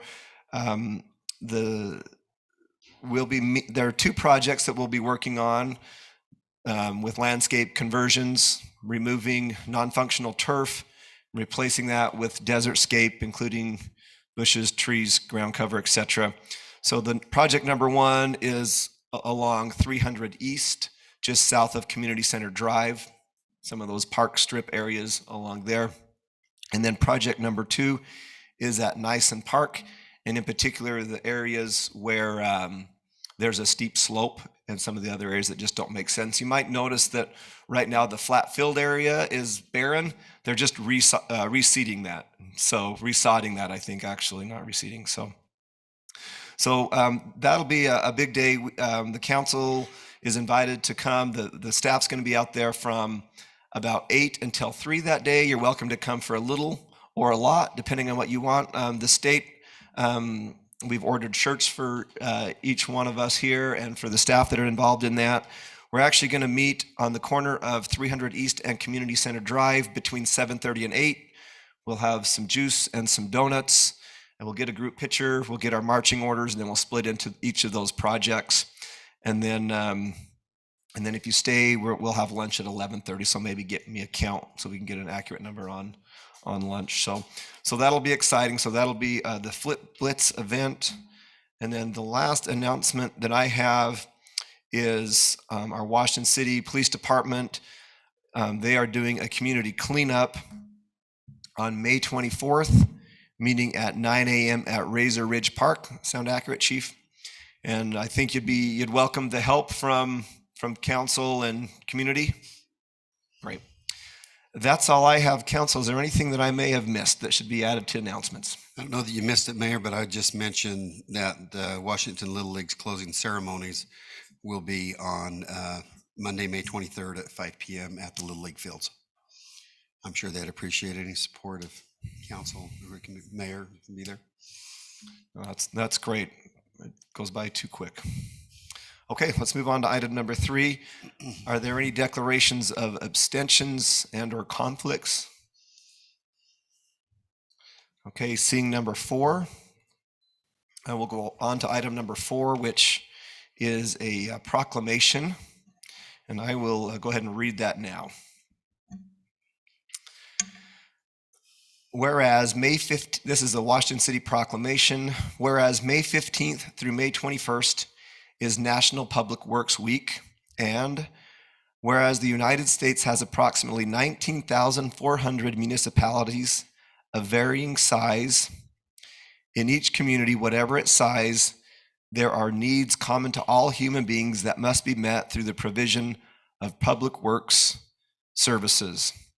And whereas Washington City currently employs 48 full-time public works employees in 5 different departments, and whereas public works employees provide sewer, water, roads, GIS, engineering, fleet management, and other vital infrastructure and support that are essential in keeping our city running, their contributions often go unnoticed or taken for granted.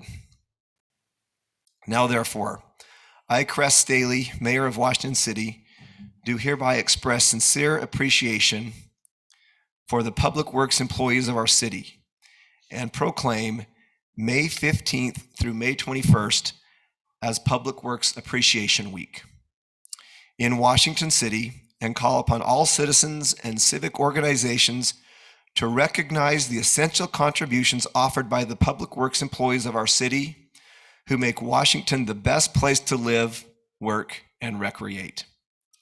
In witness whereof, I have hereto set my hand and caused to be affixed the Great Seal of Washington City, Utah, this 11th day of May, 2022.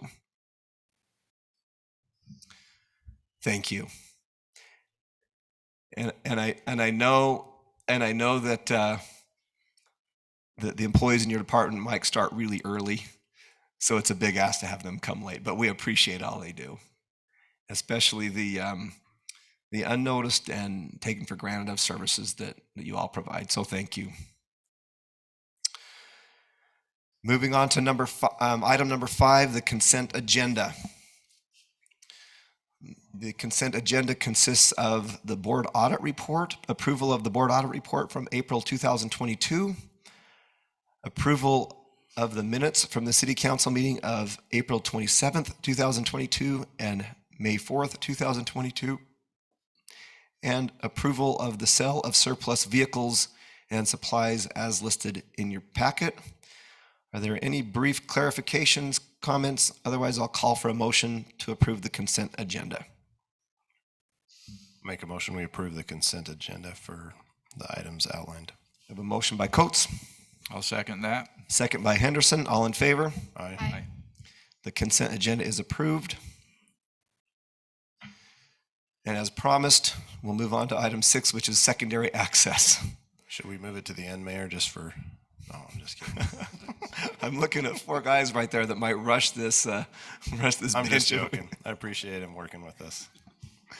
All right, item 6A is a continuation of consideration to approve Grapevine Crossing to Highland Parkway Access Roadway Design, Hillside Committee, and recommendations and slope mitigations for Solas at Coral Canyon. And we'll have our Community Development Director, Drew Ellerman, present on this. Thank you, Mayor. I'm just excusing Eldon. He's on vacation this week, so I'm filling in. On April 27th, City Council tabled this item to give the applicant more time to incorporate changes to proposed construction drawings. The applicant has incorporated undulations in an attempt to make the roadway feel and look more natural. Also, the applicant has incorporated landscape pockets as seen in Figure 1 on sheet 3 of, should be 3 of 2, but, or maybe 3 and 2, but we'll scroll down. I think here's one of the ones that we wanted to focus in on.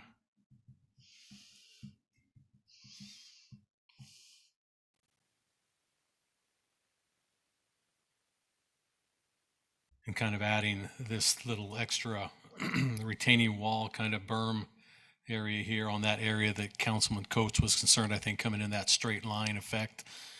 Councilman, I hope that's kind of what, you know, to get rid of just that straight cut, they were going to kind of bring this up and add a little bit more relief on that. So hopefully you've had a chance to look through those. If the council has any comments. I just have some clarifying questions for the applicant. If you're done, Drew, I'm ready when they are. I'll just scroll down and have them. I'll invite the applicant to come forward, or the applicant's representative. If you'll just, you've done this a time or two, if you just remember to state your name for the recorder wherever they are. Wayne Rogers with AGEC. I don't think you're the guy I want to talk to, Wayne. Sorry. Mine's purely landscaping and look. It's not Okay. I understand these are geotechnically sound, and I'm not worried about that. So All right. it's more of the developer, but you can answer them if you want. We went through and changed the slopes from 2 to 1, 3 to 1, 4 to 1, different areas. And then we added some of these little pockets. That's just an example that shows what it would look like. So it illustrates to you what, we hope that's what you wanted. Yeah, I appreciate it. I think it's getting there. It does. My question is, and it's for Cole West on, so all these areas that are going to be disturbed are going to be landscaped though. Every slope, we're not leaving them undisturbed dirt. Yeah, there's some discussion on that last time. And just state your name so the Sorry, recorder. Eric Day. Thank Sorry. you, Eric. We know you. Representative Cole West. I think it depends on where exactly we're talking. So on the road itself. I'm talking everywhere that's disturbed in this property. No, that is not correct. So it'll be left very similar to the subdivision, would that be to the east of us? So there will be some landscaping, there will be some desert scape put in there. We're not going to do full landscaping and drip lines all the way around, if that's what you're asking. That is what I'm asking. So let's just start with where we have it. So one of the things I wanted to make sure is that you've been moving dirt up there and looking at it. I wanted to address the potential scar around the rim, because last meeting, Councilman Ivey mentioned that was part of the hillside, is that had to be landscaped. Now, I'm not sure, I'm not saying, when I mean landscape, I mean either covered with landscape rock or with the landscaping with drip line. I don't know. I'm just stating that it will be either mitigated from just the scar of the dirt? In that case, yes, the answer is yes. We'll So- either have rock, most of it will either have xeriscape seed placed on it, or it'll be fully landscaped with drip line. But the xeriscape seed does not work in this area unless you irrigate it for a certain amount of time. So, Skylar DeBell. So we will, as you've seen in Coral Canyon previously, we will restore and reclimate to the best that we can from what we see in past projects.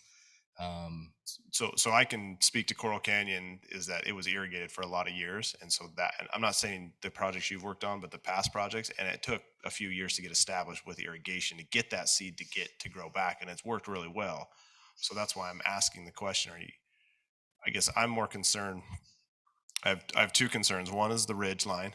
And I'm not saying, in my opinion, that doesn't need to be landscaped, just needs to have the basalt rock that kind of covers that dirt scar around the edge, or as rock walls, or whatever you're doing on the edge around the rim. And then on the roadway, the only area that I see concern with is down on the bottom section that has the deeper slopes and fills. So how are those going to be mitigated from the?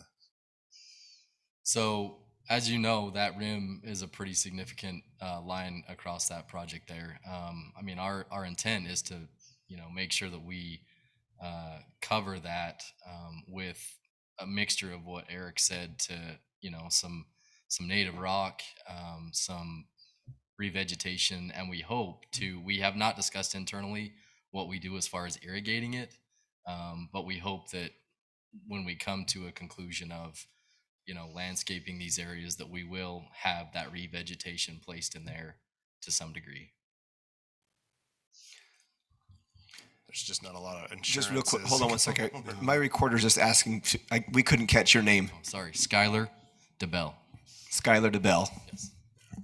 So I maybe need some clarification from that, if you don't mind. I was up there when the Hillside Committee was there.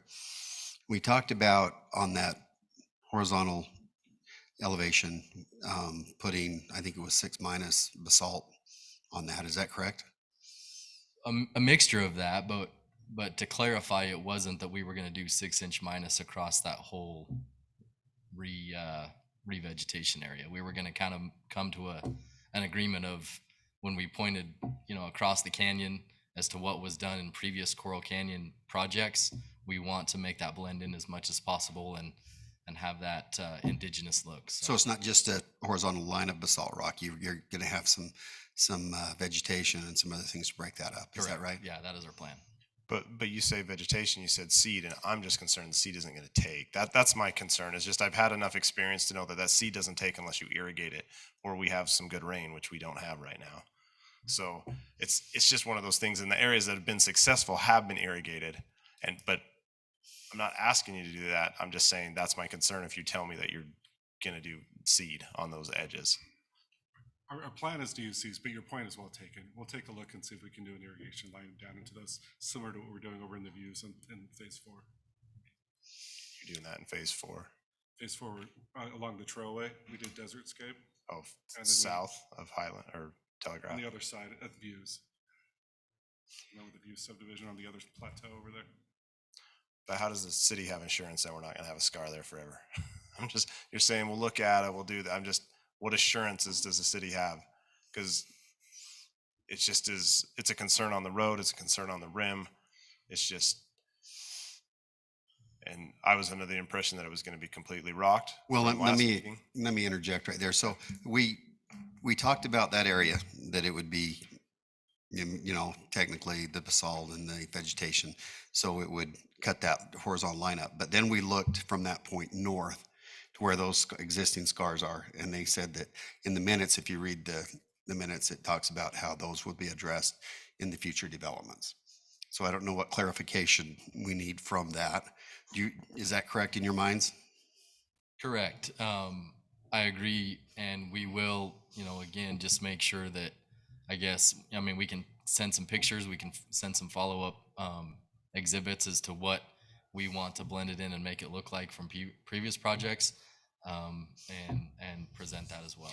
I'm going to have to echo what Councilman Coates is saying. It's such a visual landscape, from I-15, and you know, I understand that, but what assurances do we have when this is done and you're building houses that these scars that we talked about are going to be taken care of? I guess that's what I need to hear. It's a good question. I mean, and in all honesty, it's a bit of a hole, right, in the code. You guys don't have code to how to re-landscape these areas. So when it's up to the developer, we need to take cost into account. If we were to put 6-inch minus basalt across that thing, I mean, it would be a pretty high number, to be honest with you. So that's why we want to come in and sort of attractively mix in xeriscape with plantings with some, 6-inch minus throughout, so that it's still feasible for us from a monetary perspective, but it leaves it in a way that's attractive as you're going up and down the freeway. So one of the conditions, just let me, if you don't mind, if you'll just bear with me. Condition number 2, the cut and fill areas created for this roadway, including any existing cut, shall be entirely covered with rock so that no red scarring is visible. All rock material used shall be approved by the city prior to installation. You're familiar with that? I read it, and I had some issues with that in a couple different places. Who's going to choose those rocks from staff? Well, I think the bigger question is who's going to make sure that it's done? Well, to me, honestly, it's timing. So it's who's going to choose those rocks. Are you going to send a staff member out there to individually choose what rock we're putting down? If they're not available, I'll come. I mean, no offense, but you're not, well, I see that as being difficult from a developing perspective.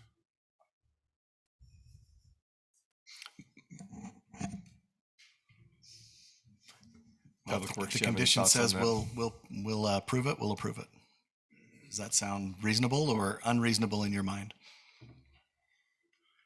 I mean, your staff is great, but the city is understaffed, severely understaffed, in my opinion. We're seeing that with the timing of a lot of our applications that are in with the staff. So this is another timing issue. And the rock isn't all put down at one time. It's put down phase by phase by phase. But we would assume that any of the scarring that you're doing, like with the grading, will be addressed. Like, you're mass grading the entire site. So Correct. Wouldn't you be addressing that edge right now? Thoughts on that? So most of the slopes you see there are fill slopes. So obviously it's probably more of a concern than a cut slope when we revegetate this, but Slope you're not going to see because you'll be cut down. You might see it from the inside, but you won't see it from the road. Correct. And so, I mean, we're just talking about the secondary axis, correct? I'm talking all of it. Okay, as far as the Solas project as a whole, entirety, because it's all together. Okay, so again, on the west side and on the east side, we've got fill slopes there. We do have some cut slopes up to the north, and so with those cut slopes will be hidden from the view. But it's mostly, if you look at from the highway, we have a fill slope there, and so it's going to be a little bit of a challenge to address those items unless we do a mixture of rock and vegetation, because with that mixture, even if we don't have a ton of irrigation in there or a full irrigation line running through there, that we feel like we can mitigate this and take care of those fill slopes better than if we just completely just went and hydroseeded it and just left it. Obviously that's a not very practical practice as a developer, and I wouldn't leave it like that. But from our perspective in our Hillside meeting, that we would do a combination of rock and vegetation to blend in with what is already there currently and native from, again, these past, Coral Canyon projects. And I realize Coral Canyon's developed over, 4, 5, 6, 7 years. But we want to make sure and just kind of blend that same. Well, I think our goal is that you make it look like that. That original subdivision was built lower, so it didn't have huge fills. And so that's our concern. Sure.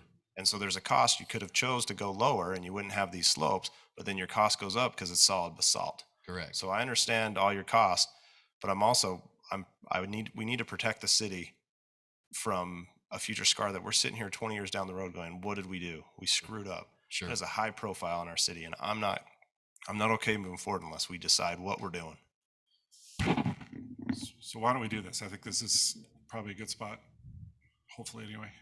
We'll either put in basalt rock that the city approves, or we'll do irrigated xeriscape. At what time? Because I like the mixture. I like the mixture. If there's gonna be some, but what is that? So now Are we're we at gonna have to time. look at a SCAR for 5 years while you develop those lots, or are we gonna take care of it now? I guess. Yeah. So how about before we get the first C of O in phase 2, which is along the rim? So basically, Is that both sides? no. So phase 1 is half of this side. Phase 2 is the second half where you have the start of the road coming down. So basically, it's before we get the C of O for House 41. Yeah, we have the SCAR on the east side too, though. That has to be mitigated at the same time. Well, that's what I'm saying. So we'll do the entirety of it before we pull one C of O in phase 2. Before you pull building permit? Or Well, C of O? no, because we'll pull a building permit before we're even, done with Just the first C clarifying. of O. Before C of O Okay. and first C of O in phase 2. That's pretty early. I mean, honestly, that'll be it won't be in too long from now. So you'll do the entire rim with either irrigated landscaping or basalt rock. That is approved by staff. That is approved by city. I'm going to personally approve every rock. I just want you to know. I'm going to get you a tent out I'm there, going to personally approve every single rock. You're going to be there with me while we get do you a it. sweet gift card to keep you hydrated. You laugh, but we're okay with Jeremy going out there on his Saturday and Sunday and making sure your rock's done. There you go. Councilman, I'd just add to that the conditions and the Roadway Hillside review minutes contains a lot of clarifying language. And so we just make sure that those are addressed. I think we're pretty much covered. I'm going to ask you to bear with this as well. The developer shall use basalt rock to retain and cover the fill cut areas of the road as used in the development below. And then they noted. You're saying the road, Councilman, down. You're talking about the road down, right? Mm-hmm. So I would cut and fill areas of the road. I'm asking because I'm assuming you don't have utilities in that road. We do have utilities in that road. Power is going all the way up. Well, what I mean water. Can you irrigate it? If you do, that's sparse irrigation down that road. Correct. So what I was going to say in the last part of this is also the boulder retainers shall be treated and stained to better match the dark colors as seen at the top of the ridge. And we're aware of all that. And yeah, we were fine with all those. The only question I had, like I said, was it's more of just who's going to actually have time to go out there and inspect all the rocks. We'll make time. Sounds good. Craig just volunteered as well. I work right there. If you need me to walk it with you, I'll make time. I hope you know that I just really want to make sure we don't have a Dixie scar. Just so you guys know, I think everyone knows this. We've been before you guys a lot of times on this particular subdivision. This is a very important subdivision to Coal West. It'll be our largest subdivision in Coral Canyon. We're spending a lot of money on these offsites. A lot of money for between the pumps and the secondary road. We're at about $4 million. So we want to do this right. And I appreciate you do good work. We understand that. But I hope you understand that I'll speak for myself, where I'm coming from is that vista is something, it's going to be one of the last things that people see in Washington before they leave. And I know it's your project, you want it to be nice. And I think by clarifying the language and detailing the conditions, I think that we can get there. Yeah. So I appreciate your efforts on that. If you just stay there, Thad, I have a question for you and maybe for Mike in Public Works. And I don't anticipate this happening, but sometimes in construction things happen. Is there a case to ask for a bond in this case so that if that doesn't happen, that we have the funds to complete that? I'd hate to have something go south with that project, us be left with scarring and no project done. I think with the timing element where you've put it before C of O, I don't know that there's a case to require a bond with that with timing. that leverage. If you were going to let them get to C of O or some other stage where, in theory, title could transfer to another party without completion, I would suggest maybe. But I with that trigger point, I don't think a bond can be justified. Drew, can you pull up the preliminary plat? I want to see the. The answer is yes, Drew.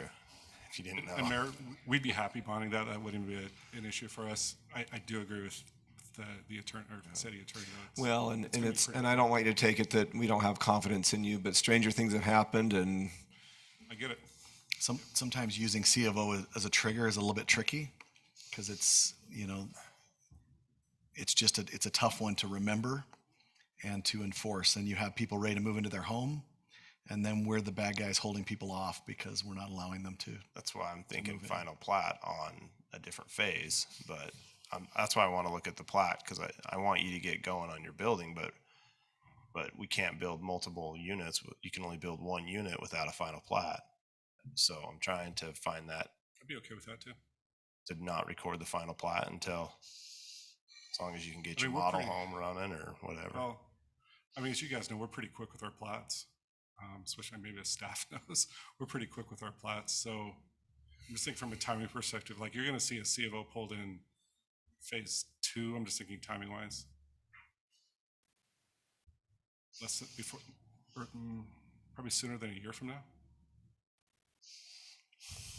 So in terms of a plat, final plat, if you wanted to do it that way. I'm just trying to make sure it gets done before we start building homes and we have residents back there. And Yeah, I get it.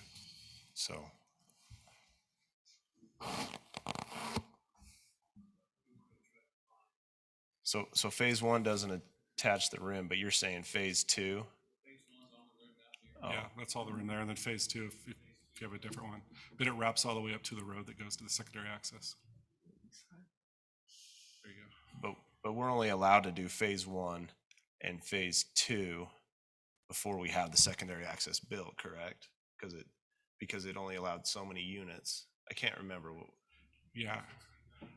I mean, honestly, I forgot about it because as soon as you guys approve this, we're going to go put the road in.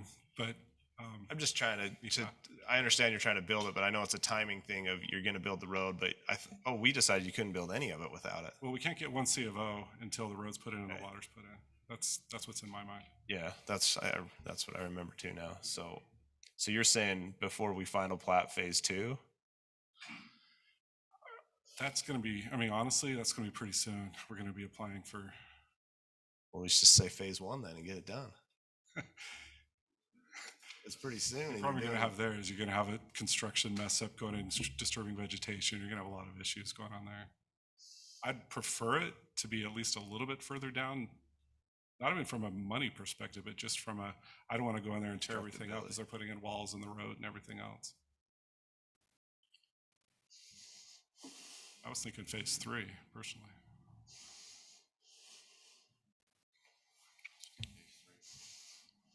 I was thinking too.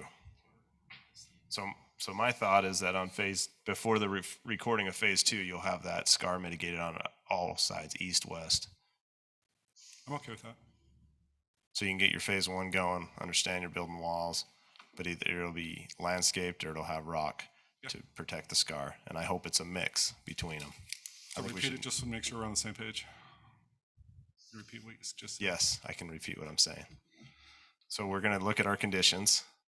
So should we just read them off so you understand what they are? Well, the ones that are in there currently understand what they are. The new one that you're proposing. Well, our new one's a modification of number 2. Okay. Well, it might be an addition because number 2 says the cut and fill area is created for this roadway, but it should be roadways and subdivision.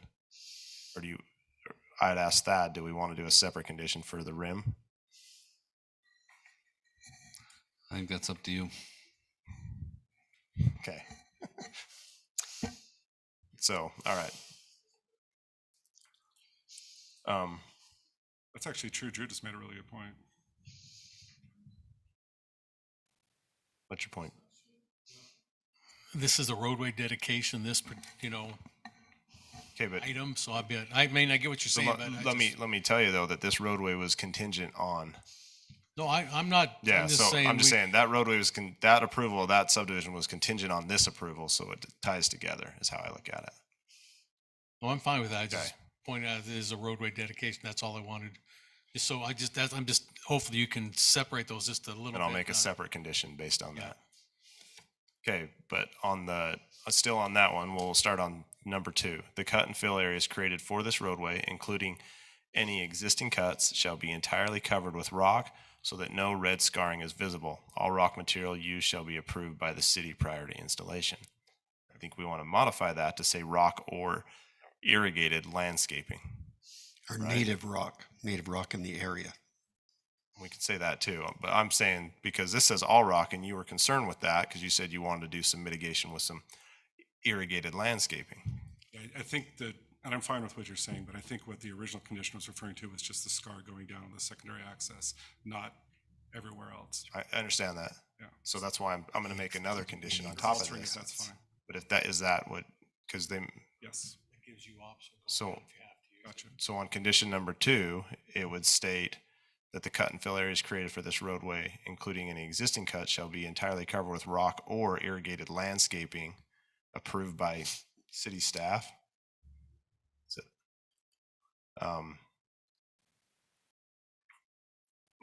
and then you just say that no red scarring is visible.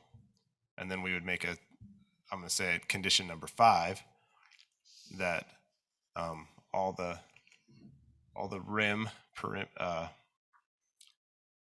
all the cut and fill areas created along the rim for the Solas at Coral Canyon, phases 1 through 6 of the preliminary plat, priorly approved condition of this roadway, shall have their rim scars either be irrigated, landscaped, or covered in rock mulch. I guess the only piece that's still left is the timing of that. And that, okay, thank you. And so that would be based on that has to be installed prior to final plat approval of phase 2. I'm fine with that. I don't want to repeat all that. Is that a motion? I'm gonna Essentially, make that a motion. Is that clear enough for the council? Including the other conditions 1 through 4 with the modification of 2 and the addition of 5. Thad, have you got that, Thad? Just a clarification, Mayor, for Thad. The Hillside review minutes are included and it's part of the motion. Is that considered a condition of approval as well?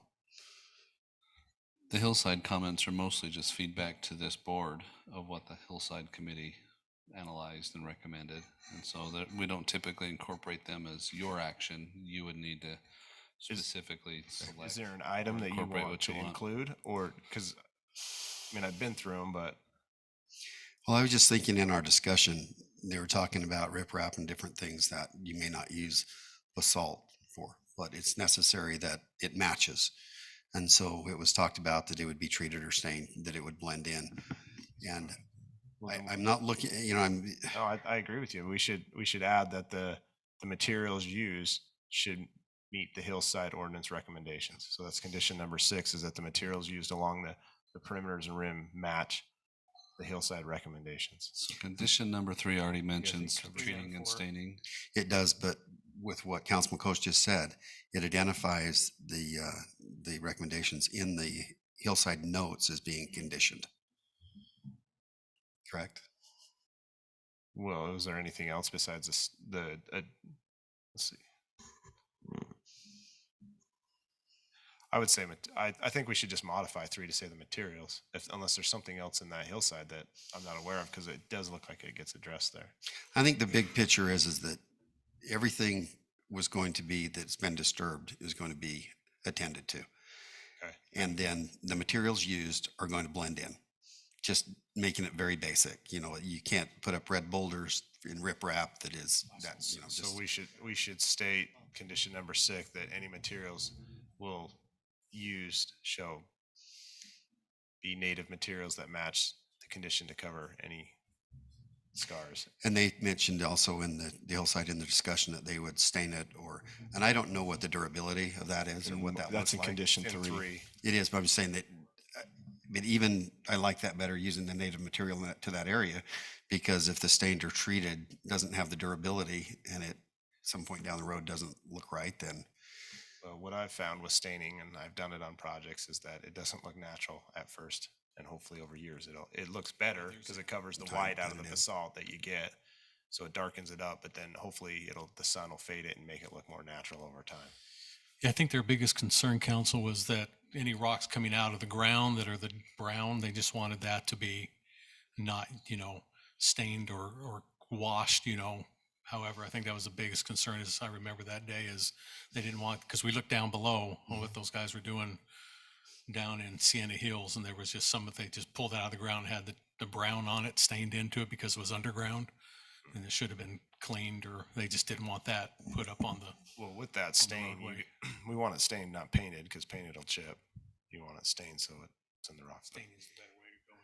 I think it's important also just to note again that as we looked at this roadway, the area to the north of that wasn't part of this, but it was going to be looked at future developments. Is that correct, gentlemen? I can't speak to the roadway north of that. It's not ours. North of the roadway, the It area goes up to the north, tower. on the plateau. Yeah. Yeah. So we stop where our PL stops. Yeah, that'll be handled by the other developer that'll be coming into you in the next couple months with some items. That wasn't clarified on Hillside. That wasn't a distinction. There's two owners, so good to know. All right, we have a lengthy motion. Are you sure you don't want to? I can say it again, but I promised Mike I wouldn't be here all night. So It is Public Works Appreciation Week coming right up. I was trying to get him out early because of that, but Tara, have you got that clear enough with the modification to condition 2 and the additions of condition 5 and 6? I'm getting nods from the applicant and the council down here. Yes, I believe we got the entire motion. Okay, we have a motion on the table by Councilmember Coates. I will second it. Have a second by Councilmember Martinson. Let's do a roll call vote here. We'll start with Henderson. Aye. Martinson. Aye. Casperson. Aye.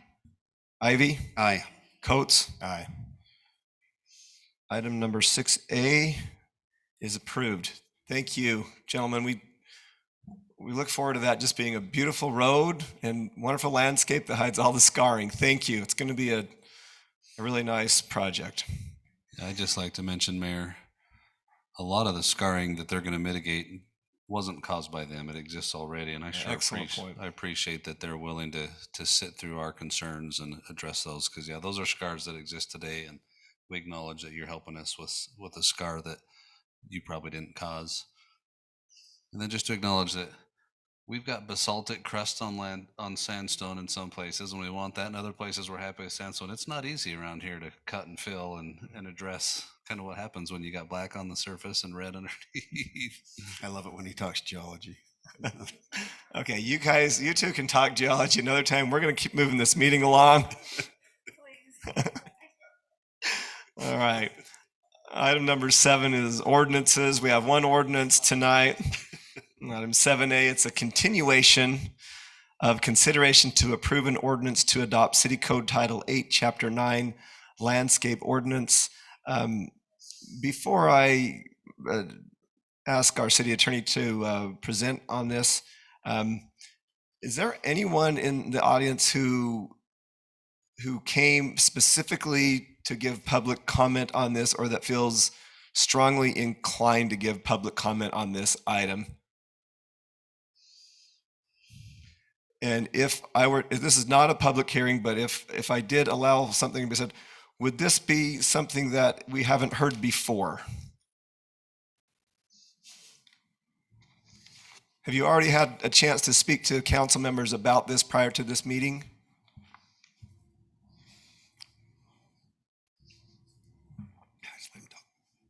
Okay.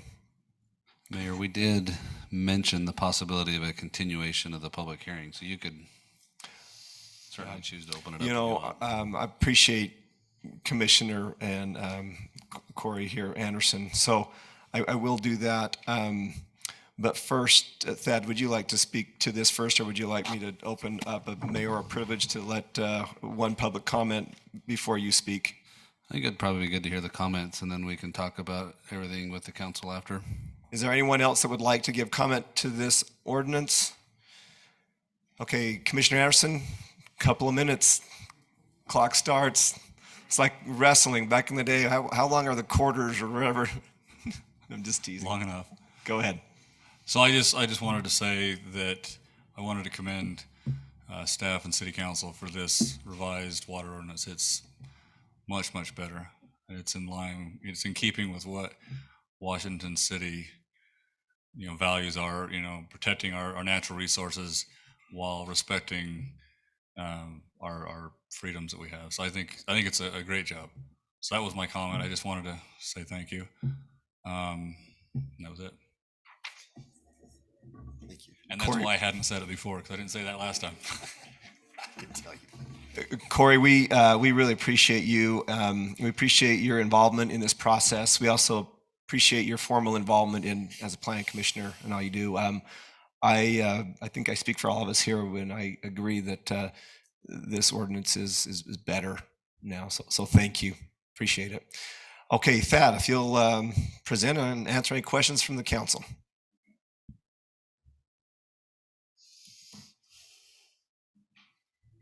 Thank you, Mayor. I don't think in the future they'll accuse us of underworking on this ordinance. But, you know, I think it was Jordan Hess today that was talking about some history he saw from St. George of a water conservation ordinance from early 1900s. The reality is anybody that's been involved with public service in this area since they settled it had to figure out how to manage a scarce resource. And I commend this council for wrestling with our generation's version of that wrestling match. We had a work meeting last week. What you've got here is the document that we reviewed at the work meeting, plus the edits and changes requested by the council. Are there any other discussion points on the content of the ordinance?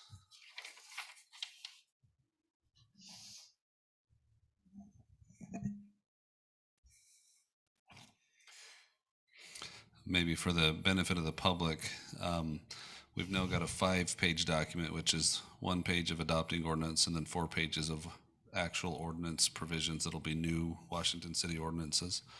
And it used to be 16 pages, 2 pages of adopting ordinance and 14 of new ordinance. And so we've removed a lot of the technical elements, a lot of the documentation elements, really boiled it down to a focus on a standard for irrigated turf and standards for certain other uses such as car washes and golf courses and things. Thank you. You know, we've had a number of discussions on this. You know, we're kind of to this point. I think we've got a good ordinance in front of us. Is there any, you know, final discussion to have before I call for a motion? I almost feel like I need to apologize, but yes. Councilman Ivey. So when you had your work meeting, I was in Oregon at the New Scale facility. And so I tried to listen in. Reception was terrible. But the only item that I would like to discuss, and this came forward from 2 of our residents here that are car wash owners, and they were concerned about the 20-gallon of new water per wash. It's their contention, and I do understand that there's other information that we have, but it's their contention that if we require only 20 gallons per car wash of new water, that would effectively eliminate any car washes being able to come in to Washington. So I wasn't privy to the conversation. You may have covered this, but that's their contention. They said the industry standards are much higher than that.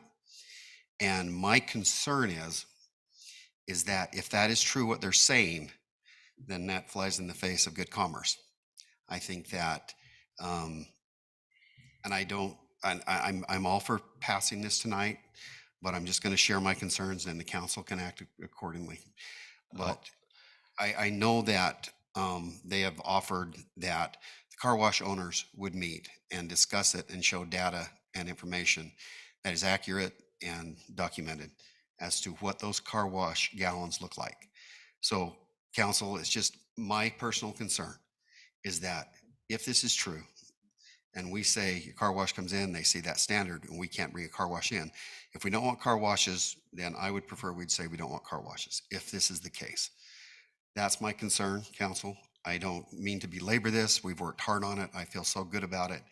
But I'm just, the number that they are saying is that 35 gallons is what it takes. They say that they use basically the same equipment. There are things that you can add to that to save more water. They claim that they have all those things. And so just in case that wasn't discussed.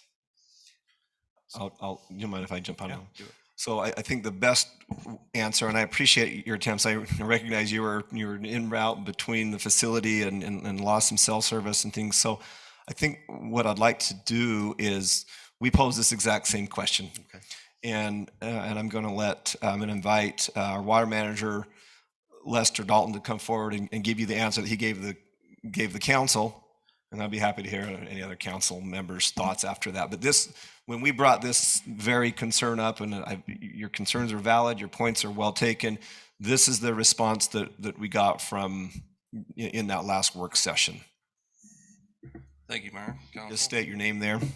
Lester Dalton, Assistant Public Works Director, over Water and Sewer. We discussed this in depth in the last workshop meeting. Obviously, you weren't there, Council Ivy. And ultimately, what it boils down to is it's kind of a numbers game.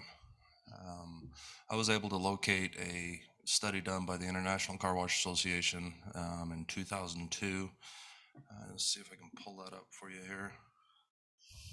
That was done specifically for a conservation purpose, not like some of the other ones that you see that are out there looking to lower sewer discharge volumes, that kind of stuff, document water that's leaving via carry out and evaporation. This was done specifically for water conservation purposes. Now, if I can find it. So now, Lester, I want you to give the same answer you gave us in the work session. I'm trying to remember if this was part of that work session answer. It was. Okay. I don't want to play devil's advocate. Oh, that's right. Okay, I recognize this now. Okay. So this is a study that was done specifically for conservation purposes by the International Car Wash Association in 2002. There's an executive summary that kind of boils down ultimately what they were able to find, but in detail, the component that we're really looking at is new consumption for different types of car washes. Whether they're using no reclamation at all, so this is just straight water, it's all coming from the utility, it's all being used within all of their processes. And depending upon the type of car wash, whether it be an in-bay automatic or conveyor type, depending upon what component, they have different consumptions potential. And for example,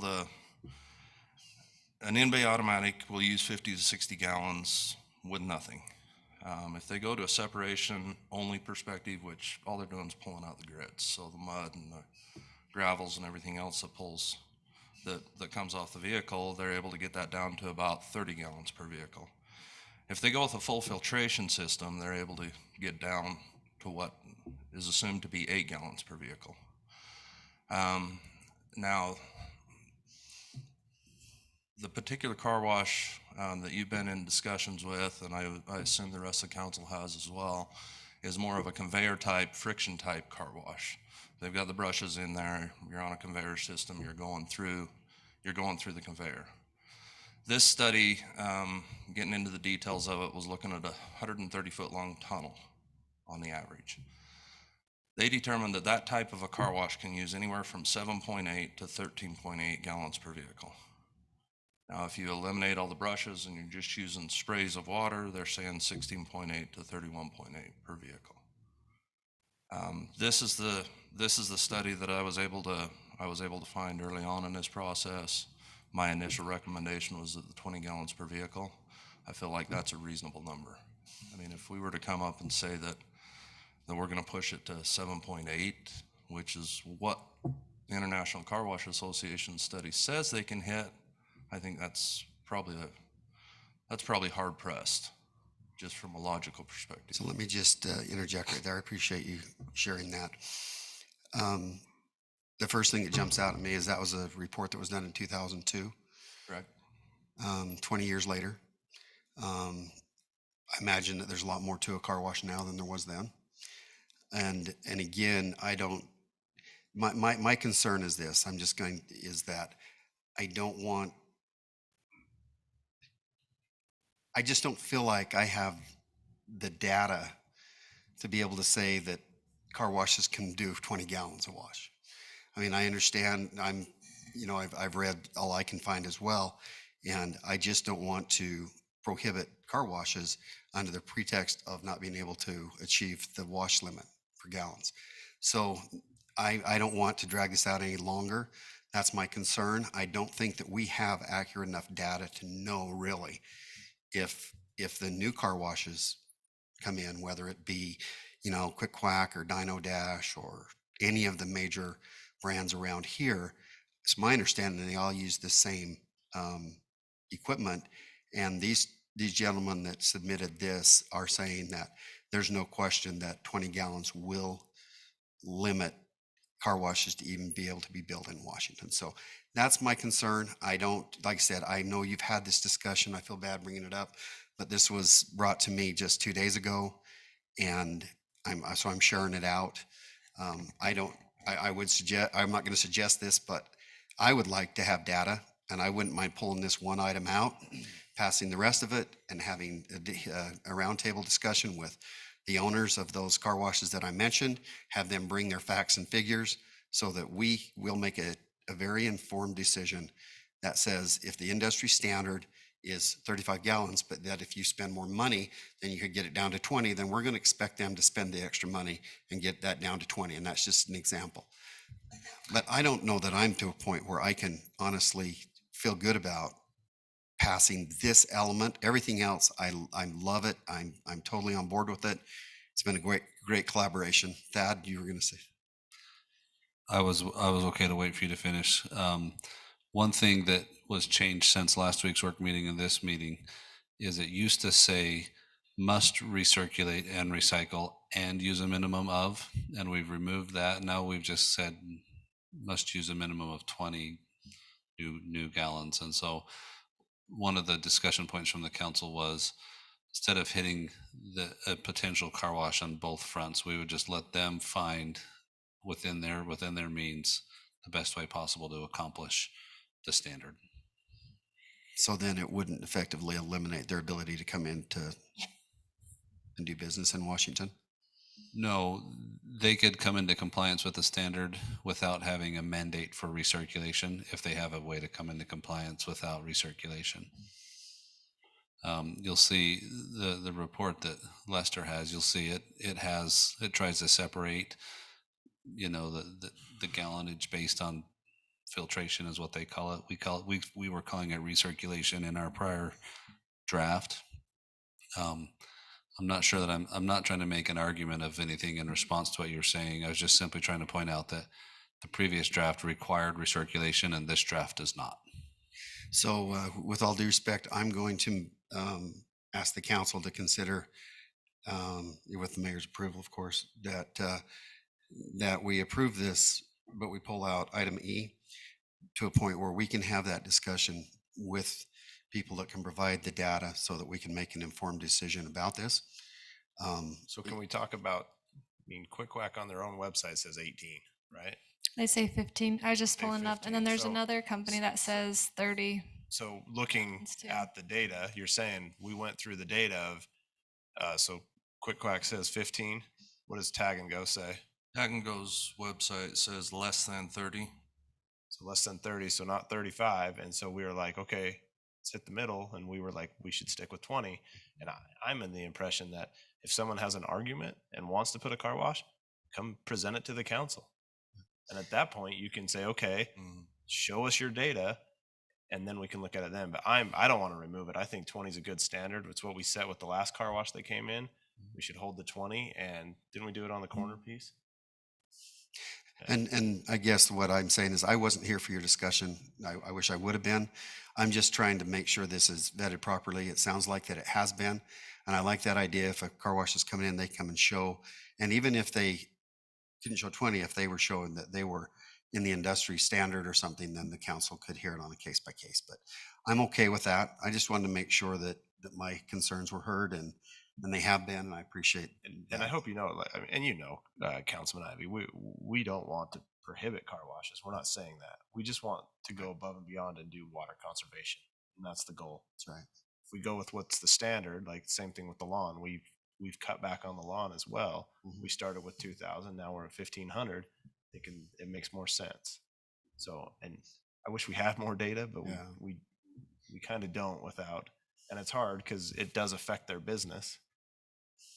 but I think we all have to work together so that we can keep thriving as a community. So I'm comfortable with the 20, and I really don't want to move it out. So Mayor, would it be possible that when someone comes in proposing a car wash, that they would be instructed that there's a alternate route to the 20 gallons of just saying that, you know, you can bring it to the council and decide it on a case by case?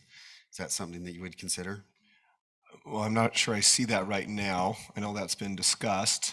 I'm not sure how that process would go at this point. I think I defer to staff on that question, because I don't know how that would go if a car wash came in and said we can get it to 30, but we can't get it to 20. I don't know where it goes from there. So Mayor, I just wanted to just clarify that was just something that I would consider an option. I feel comfortable with where we're at. I don't want to be the holding this up, the stick in the mud, right? So as it relates to ordinances or city law, for staff, those are law, those are standards. A council also always has the ability to do what we call a permitted exception. We don't encourage those. We don't try to, propagate those, because essentially you would be making permitted exceptions to lawful standards. But that would maybe apply to a situation that might come up that I think Councilman Ivy's trying to, advocate about. And so that would be how you do it. Staff really has no discretion to do permitted exceptions. It would be the legislative body. Okay. As a matter of practice, we try to pass laws that don't need permitted exceptions, so that the exceptions end up being usually situational, something about the site or something about the circumstances that would justify it. So I've got the same concern that Councilman Ivy does, as I expressed last week, with the 20 gallons not being attainable realistically. But if a car wash came, if we did the 20 and a car wash came and said, hey, we can get to 25 or we can get to 28 or something like that, if the council was, and staff would, agree to maybe take a look at that, Do you want I'm okay with that. Would you be comfortable with stating, and I'd want staff's opinion too, where it says utility for car washes to 20 gallons per vehicle washed or other approved by council? I like that. That would actually remove my concern. Yeah. I'm gonna ask staff, because You'll just have every car wash application come to you that's if you're what I'm okay with worried that. about, right? I'm not going to have a lot of them, I wouldn't think. I think I'd rather do that than leave it out and try to add it later. We'd have to go back through this process. So if you're inclined to do something, I think that's a good compromise. I'd like to do that because, just as we discussed, we don't want to shut the door on all car washes from here forth. But I want them to. But we want, that's standard, yeah, but right? we want them to understand that we want the least amount of water possible. So I think if we put the 20 in there, and then we say, something like you just mentioned, I think that would make me feel a lot better about it. So, Do we need to put it in there if there's already that route? If you aren't comfortable with it, that you can apply for a variance? I've never seen it. Listen, I recall, and maybe there have been, but it's been few and far between in my service where we've had a variance or permitted exception, and I don't know. It's hard. I see both sides of this, and I don't even vote, but I know that certainly there's an expectation going forward that we all modify the way we do things to some extent, and maybe that finds the balance with the standard, and if you can't meet the standard, why? So, yeah, like we just have to determine, like, how do you determine this is okay and this is not okay, and why do we even set standard if we're not even gonna follow the standard? Because we're gonna let for all these, you can just come apply and then we'll do permitted exceptions. So why even have this if we're not gonna even follow it? How about including then just 20 gallons and saying best conservation practices or whatever that is, that says, whatever the standard says that it's 25 gallons, if they can bring data, it's just, I think there's movement in this. I don't know that we need to be real elaborate. It just says that unless you can demonstrate that you are achieving the most conservation that you can, or whatever that might look like. But But either way, council, My concern is I don't know if I don't trust data because it's, one website says 20, one says 35. I mean, it's just all over the place. So, I understand we got this data from somewhere, but, whether it's correct or not, I don't know. And so, I just hate to put a hard and fast number there if it's not achievable by any car washes realistically. So Well, what if because Quick Quack Car Wash says they could do 15 gallons. That's what they say on their site. They say that they do 15 gallons of water per car wash. And there's another Tag and Go says that they do less than 30 gallons of water. So what if we, increase to make you guys more comfortable? Would it help to change the number a little bit, or? I want them to use the least amount of water, but I just don't know what that is. So if we put 25, then I still don't know that that's attainable. I don't know. Maybe I'm overthinking this. I just get concerned if we don't set a standard somewhere. We had to deal with the grass, right? Like, we can't control people overwatering their grass and wasting water too, but we're trying to we've cut this thing from super over regulation to really good standards, and then we went down to the bare minimum. And I'm thinking, let's just set a 20. It's an ordinance. If it becomes a problem, we can adjust the ordinance later. But let's stick with 20. Moving forward, we have the data. We can say, yeah, maybe we should go amend that ordinance. We've all said through this whole process that this is the start. Doesn't mean we're not going to be changing this and modifying it. Let's not get hung up on that 20 until we have some experience moving forward. It was a good even number between. We heard 35, we heard 15. We're kind of like, hey, at least this is how I was thinking, was let's just set 20 and work from that. So that's where I landed. I think we have to have some kind of standard to move forward. One of the natures, just the nature of a standard is, if you set a standard, what you are by nature of adopting a standard, you're telling people that can't operate within that you don't want them to operate in your city because they're not able to meet your standard. And so you're going to hear opinions on every side of your number. The purpose of the standard is to say we expect this level or better. I think the question is that level obtainable? It was set at a spot that appeared that I think the council thought was obtainable based on the material out there, but I don't think this council will ever know for sure what the right gallonage is per vehicle, unless and until just no car washes come because nobody can comply with that. Mike? You may want to consider putting back in the recycle and recirculate.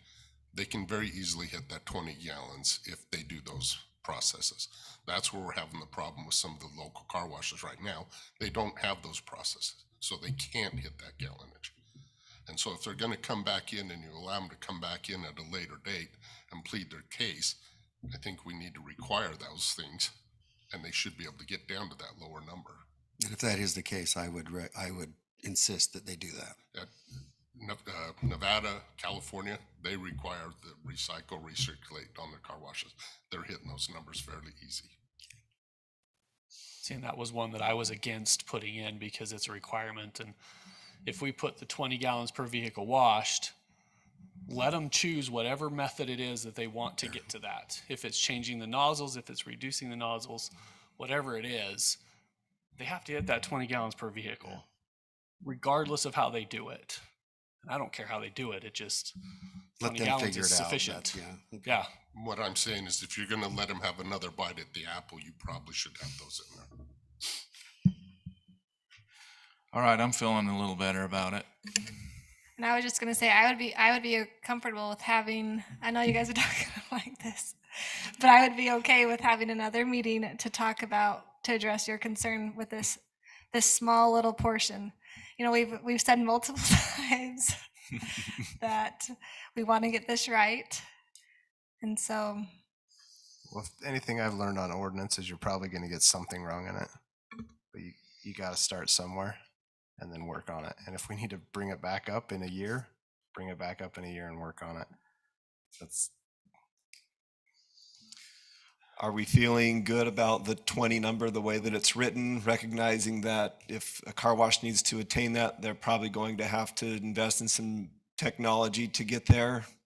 And if whether Mayor, if that's they, said or not, and if they bring data that shows that they can't get there, then that might be grounds for us to look at this. that again. might be a case where we do what Council Member Casperson suggests and relook at the ordinance. I think there's wisdom in that, but I think there's wisdom also in, at some point, we've got a good ordinance in front of us. I think we're probably ready. Is there anything else to discuss besides the car wash gallons? All right, I'll call for a motion on item 7A. Mayor, I'll make a motion that we approve ordinance adopting the City Code Title 8, Chapter 9 Landscape Ordinance as written. Have a motion by Councilmember Coates. Second. Second by Councilmember Martinson. We'll do roll call vote. Coates. Aye. Ivy. Aye. Casperson. Aye. Martinson. Aye. Henderson. Aye. The ordinance passes unanimously.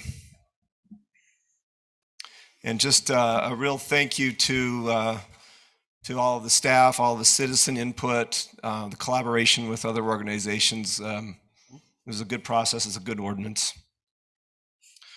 Okay, we will move on to item 8, public hearings. So the mayor and council received no electronic public comments prior to this meeting. So for items 8A and 8B, there were no electronic public comments given, but I'll just preface again on public hearings.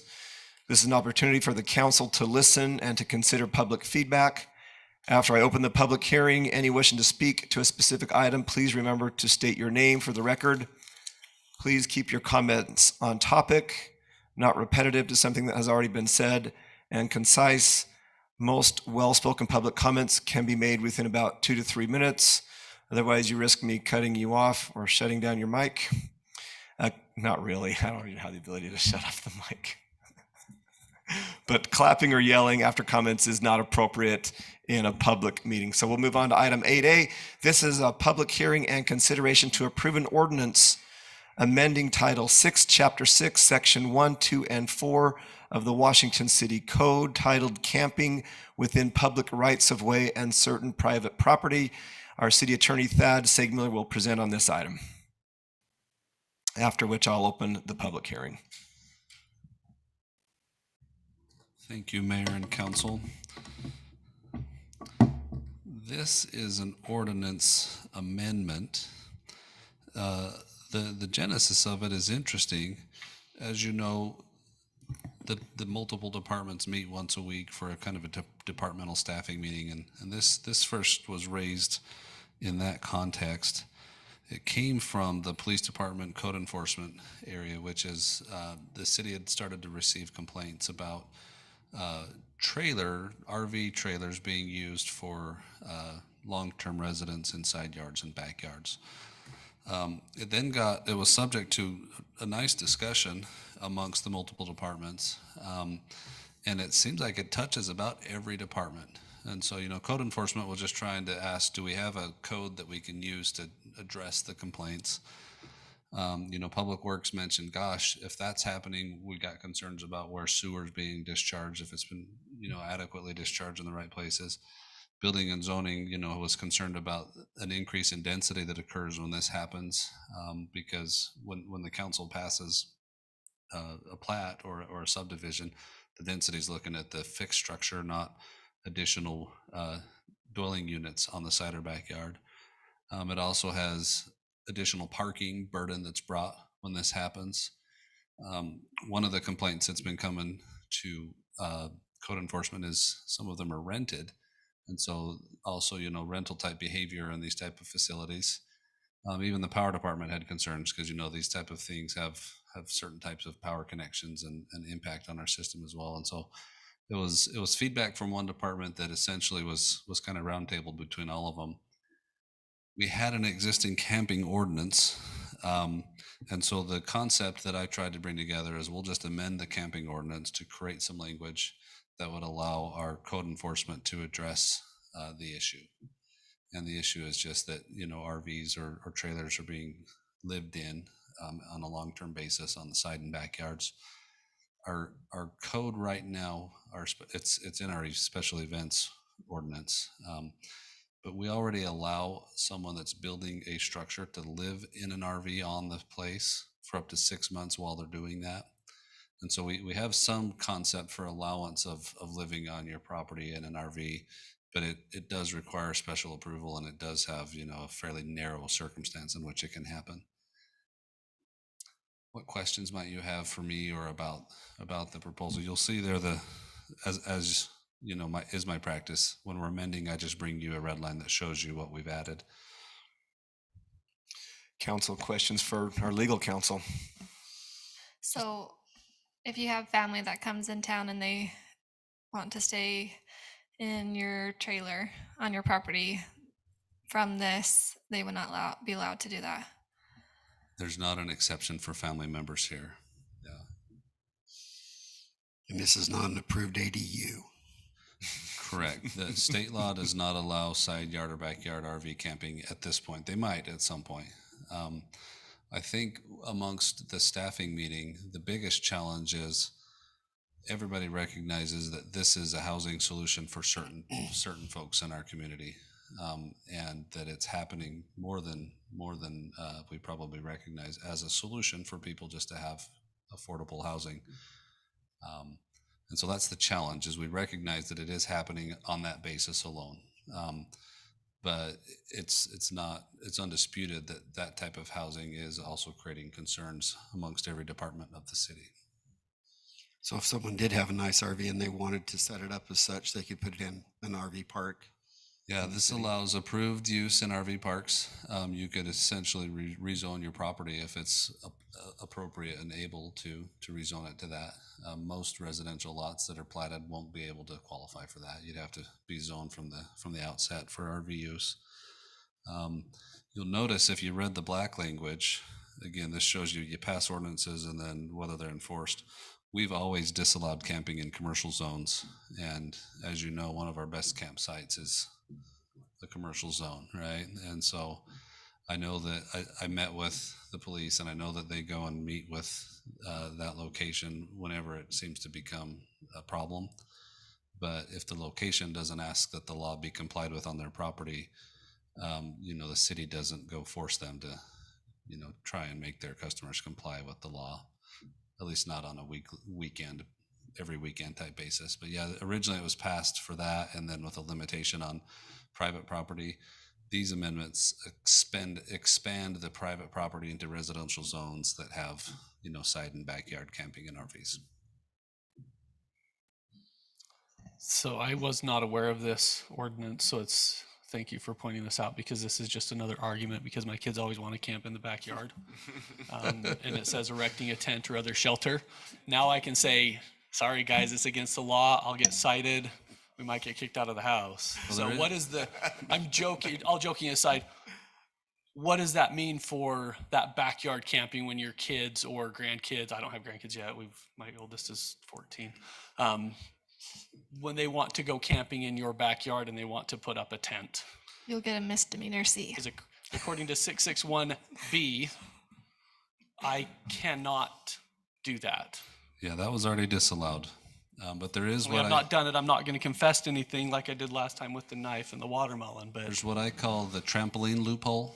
If you start on a trampoline and they end up in a tent, you're good to go. Perfect. Yeah, so Everybody heard you're that, right. Backyard tent camping has been disallowed already. I'm not aware of any circumstance when the city has enforced anything against that. I'm not aware of any neighbors that have complained about that either. In this day and age, there's folks that live long-term in a tent. And if that became an issue, I'm sure the city would look into whether or not this ordinance would apply to that situation. And so I think that mostly what we're looking at, you'll see there in letter D, we tried to write in the type of occupation we were looking at. And this says for purpose of residential living or remaining more than one night. And so I think if we want to try and draw some distinction as to how we apply this, we could work in that definition, and that might be able to couch some of these type of concerns. What about someone who purchases property and they want to live in their trailer while they're fixing up the property? Because I know you mentioned you can, buy property and live in the trailer while you're building your home, but what about those that want to live in their trailer while they're fixing up their home? Come into building and zoning, as long as you're not renting out the home that you're fixing up at the same time, as long as your occupation isn't increasing density, increasing parking, increasing burden on the neighborhood, Drew's department will work with you and make sure you get that. Now, our ordinance says up to 6 months on that, so you'd either need to, at the end of 6 months, renew for another time period or ask for the council to extend it. But I think that's the exact scenario that our ordinance already allows. Now, if the residence that you're fixing up has other occupants and other burden, Drew's department would probably have an issue with that type of a permit. So I'd like to see something more like 3 nights instead of 1 night. In letter D. Mm-hmm. And just my reasoning is, say I have a family member that comes here and I want to put them up. I don't own an RV, but if I did, maybe I'd throw them out in the RV for 3 nights, or maybe they had an RV and I have a large lot and they could pull up and, camp in my backyard for a couple of nights. I have a neighbor that just had some guests at their house. They had a big, nice, expensive RV. They also have a large lot. They just pulled up on the lot and camped out for a couple of nights. And I don't think it bothered anybody in our neighborhood, but I would like to see some exceptions for that. I can totally see the need for, to regulate, somebody living in a backyard for long term, but I would like to see, maybe change that 1 night to 3 nights. That would give, people a little bit more flexibility. So that's just my 2 cents. Your 3 cents. Yeah, exactly. I like that, Councilman. I think it's good counsel. So yeah, when attorneys write stuff like this and numbers come up, I've told you before, I just pick the number. I didn't analyze that, so I appreciate your analysis. I think it's spot on. So you've mentioned if they live if they're building their house, they can. If they're remodeling their house, they can. What about if a family member? So I'm just going to give examples. My in-laws were building their house, and I offered, hey, just park your RV on the side of my house. I have a big enough lot that you could pull your RV in, and there was 2 of them. It wasn't like a burden. Why they built their house. Now they didn't take me up on the offer. They're like, no, we don't really want to hang out with you. So we're going to go to the RV park. You're a brave man to invite your in-laws to your yard in an RV. They'll end up in your master bedroom again. You realize I'm never home, right? I'm at work or I'm here. So, so it was okay for me. It was my wife that had to deal with it, but no, so that was just, what Brett just said, it made me start thinking, well, what about that scenario? Because you want to help them out. What if the RV parks were full and they couldn't get in for some reason? I don't know. Just throwing it out there. I think our first response would be park their RV on the lot they're building on, because that's already allowed under city law. But you can't fit when the lots are as small as they are anymore. That's where we start to have wrinkles, and that's why this is an issue that's happening in our city. Could we tie it to a lot? Like, what if we said, well, it's an exception that yes, you can, as long as you're tying it to a lot that's currently under construction, will be done in so much time. I think that speaks to the spirit of the existing code, which is because it's a lot that's going to be built on, we've already planned for density, for parking. So you wouldn't even need to address it.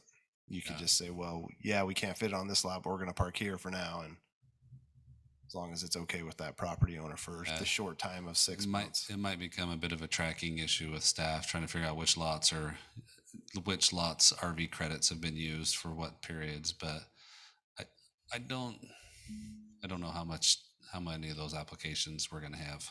It is a special event application is what it is. So if there were a diesel truck driver and they have a sleeper, how would this law apply to them? All of those are already unlawful. Yeah. The number of wheels keep them out of a residential zone because of that. They either have to be going to a delivery or leaving a delivery on a semi-truck. Our city law wants them to be at approved facilities, which would be a camp facility or a business that's approved for, sleeper trucks. Or a rest stop. We've got a lot of that in our city. Again, it kind of finds its places, and the smart ones, don't always sleep at the same location, and so that's a constant. We don't have a task force on seeking them out every night, but that's a constant issue that I know we deal with as a city. Frequently, it's complaint based because they sometimes end up on roads that aren't very wide and create some crowding and other issues. But yeah, that's disallowed already before these red lines.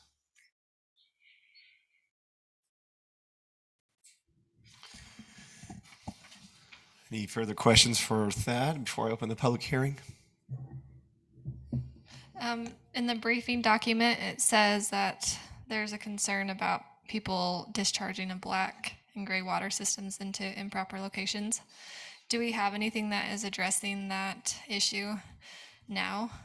That, is there a code for that already?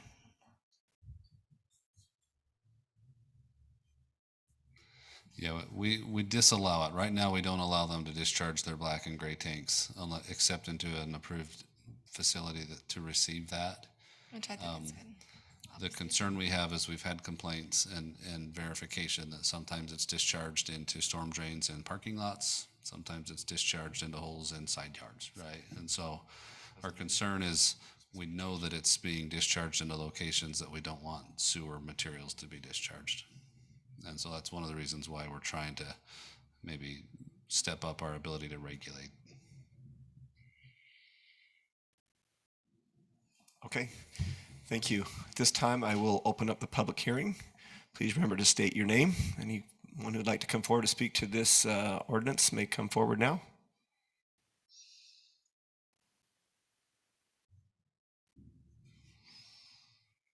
It's good to see you, Dale, even though we know your name.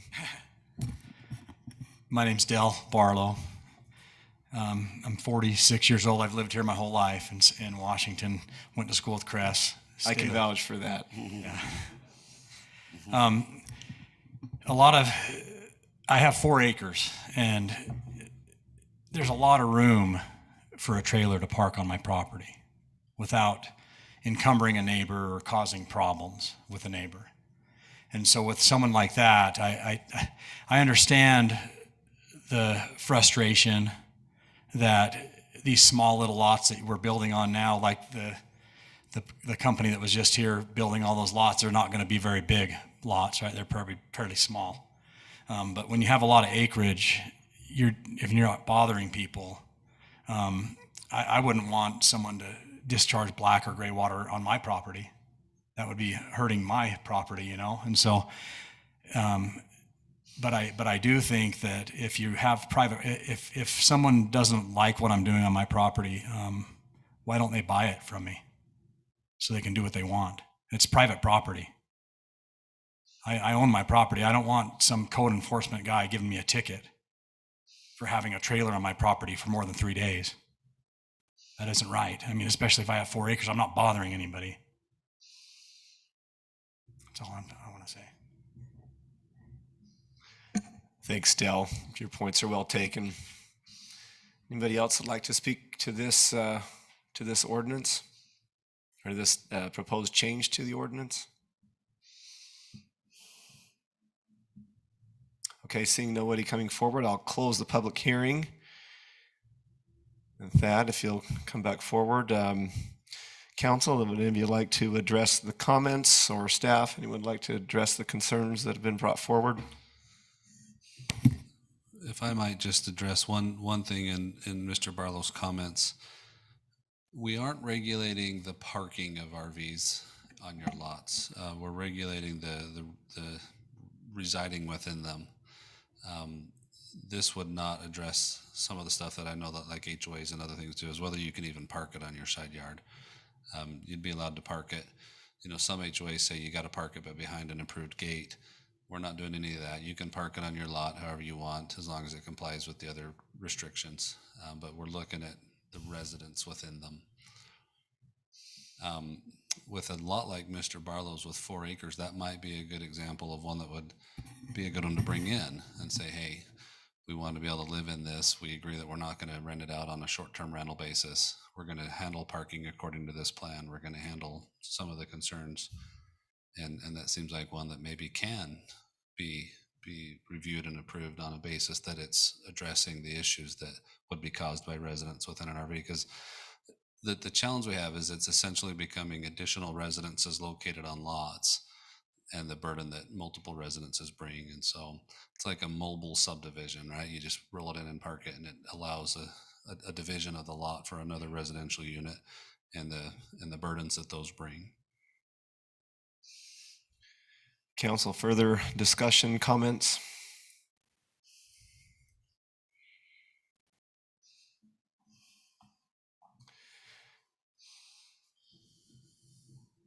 Okay, seeing no further comment on this, I'll call for a motion on item 8A.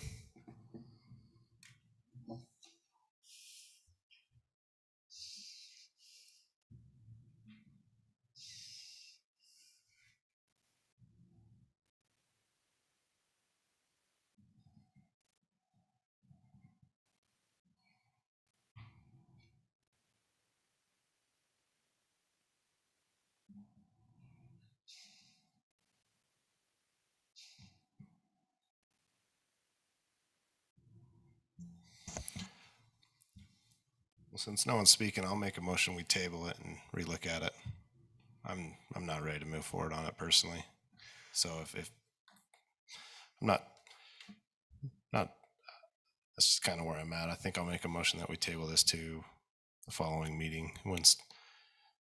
But Matt, I suggest that we table it to that second Wednesday in June. We've got a pretty full May 25th. And then we may consider putting this on a workshop session in between then, have a little more discussion. Mayor, could I ask council just one question regarding that? Please, yes, please. So Thad, is there a way that we could designate between camping and nuisance camping?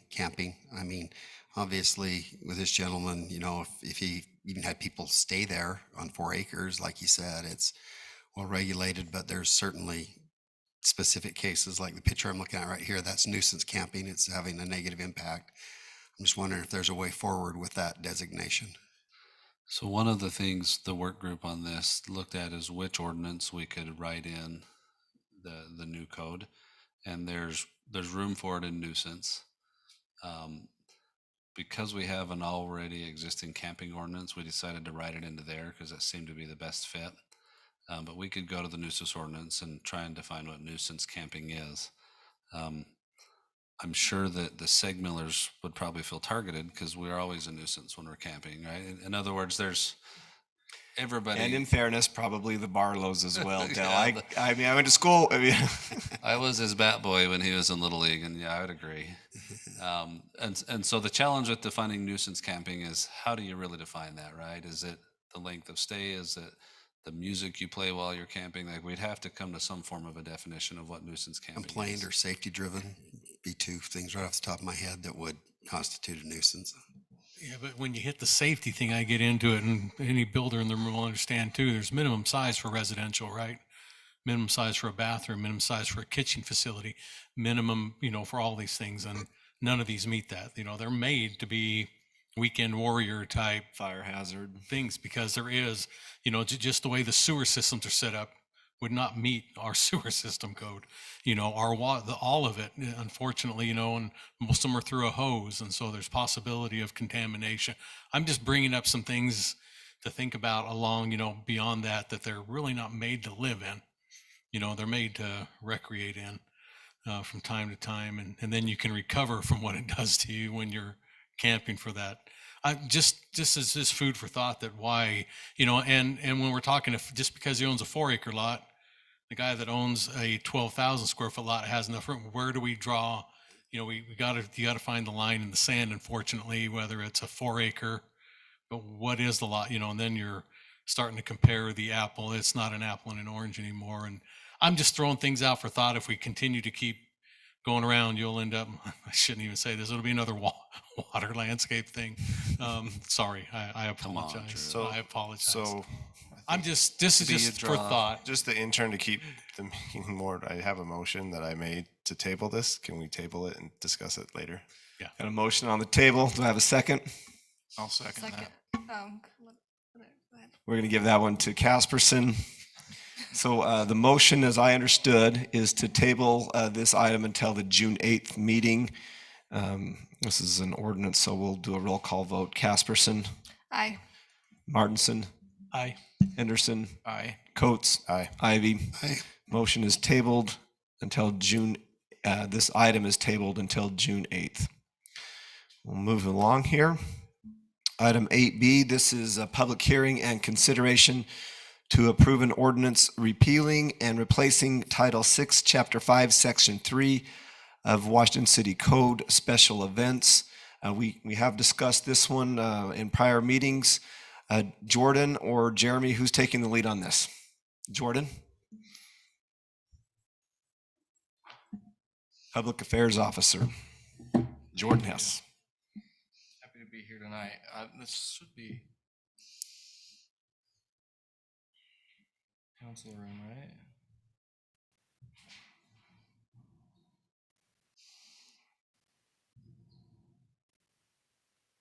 It says it's thinking. This one.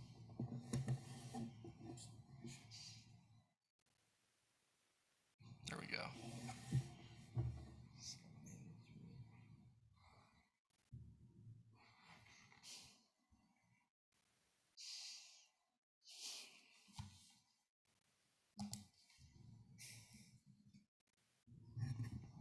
It's not asking for password over here. Oh, you know what? Steve might be getting it up for you, I bet. Oh, is he? Okay. There we go. Well, it's perfect. Your iPad, yeah, So we discussed this in a workshop meeting a couple weeks ago. Since then, we've met with both our Parks Department, have addressed some of the concerns that the mayor brought forward on the insurance requirements, have made the suggested changes. So won't spend too much time on this, but want to go through. We are a growing city, which means that there is growing demand for recreation events and services, city services within Washington City. We love our parks and our facilities, and we want them to be available for the enjoyment of the residents of Washington City. But we need a streamlined process that takes less time for approval, but has more clear guardrails in place to ensure the safety and well-being of our residents. So this rewrite will streamline that process. It better outlines an approval process and also allows the city and enables us to more accurately recover costs to the city. It better defines what constitutes a special event. So we have a special event, any gathering with more than 200 people, or any organized event that requires more services than would typically be provided from the facility. So one of the examples that Cole in our Parks Department brought forward was a wedding that might have fewer than 200 guests, but they have a sound system and a DJ and a dance floor, etc. At that point, it would become a special event, and they would need a permit to use one of our facilities. A large filming event that's professional in nature, and then anything we specify that if it's a business within Washington City that has a business license to hold events like the Chamber building or, at Cottontown, the dance hall, etc. If they have an annual business license, they do not have to apply for an event every time they hold one. Also a government-owned facility, so City Hall, etc. A permit is required. The application is pretty simple. 45 days advance of the event, an application must be submitted with all of the accompanying documentation, like a security plan. If roads need to be closed, we need to know which roads, etc. And no advertising allowed until the event is approved. The security plan is pretty simple. It just needs to be turned in 45 days in advance of the event with the application. These are the requirements that are needed within that security plan. And then on the insurance, took into consideration the mayor's suggestions that we up the aggregate to $2 million And then we changed some of the language here in number 7 there, that prior the language that we had was kind of antiquated. So this better reflects where the insurance standards currently are. It includes a little bit about fees and cost recovery. So if we're going to need 5 policemen and a road closed and trash pickup, the sponsor of the event would be the one responsible for paying those fees. The city can choose to sponsor or help in part with the sponsorship of an event and donate our services in kind if we would like to. The approval process, currently the city manager or a designee can approve or deny an event. It can go to the department heads as well. One good example is Cole. We met with Cole last week, and he brought a number of events forward and said, you know, this event does not meet the facilities at this certain location or this park. So it gives discretion to the departments, whether that be fire, police, or our parks department, to say, you know what, that event doesn't fit at this park, but we could probably hold it at this park instead. So it gives some discretion there. And then there's grounds for denial. I mean, one example, we wouldn't want Hell's Angels to bring 5,000 motorcycles down Telegraph the same weekend as Ironman, but we also don't want events happening in a park where we just don't have the capacity, whether that's parking or lawn space, etc., for the magnitude of the event. If the event is denied, they can appeal to the city council. We wanted to make sure that you have the final say. If you know, someone's denied a permit, then they can plead their case before the council, and you can hear what they have to say and then make that final decision. We also left it so that you can instruct the city manager, department heads, myself, etc., on what types of events you want to see. So if you want to see every event that requires a road closure or every event that includes a parade, you can instruct us. And so anytime one of those events comes through, we can forward that on to the council. But in order to streamline the overall process, there are these little day-to-day events that occur, a birthday party, that applicants don't need to wait 2 full weeks to get approval from the council. That's something that city manager, a designee, or department head can approve. And then, like I said, appeal procedure, they just have to appeal within 5 calendar days of the event being denied, and then it will come before the city council. Pretty straightforward. I'm sure you've had a lot of time to look at this, as we discussed it a couple weeks ago in a planning meeting, in a workshop meeting. But are there any questions that you have, or? This is excellent work, Jordan. This is good policy. Council, any questions, or would you save those till after the public hearing? Save them till after. Let's open that public hearing, and then we'll call you back up after, Jordan. I'll open the public hearing now.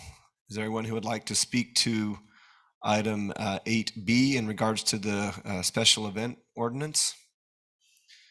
Seeing no one come forward, I'll close the public hearing and invite Jordan back forward. Council, questions, comments, discussion amongst yourselves or with our public affairs officer?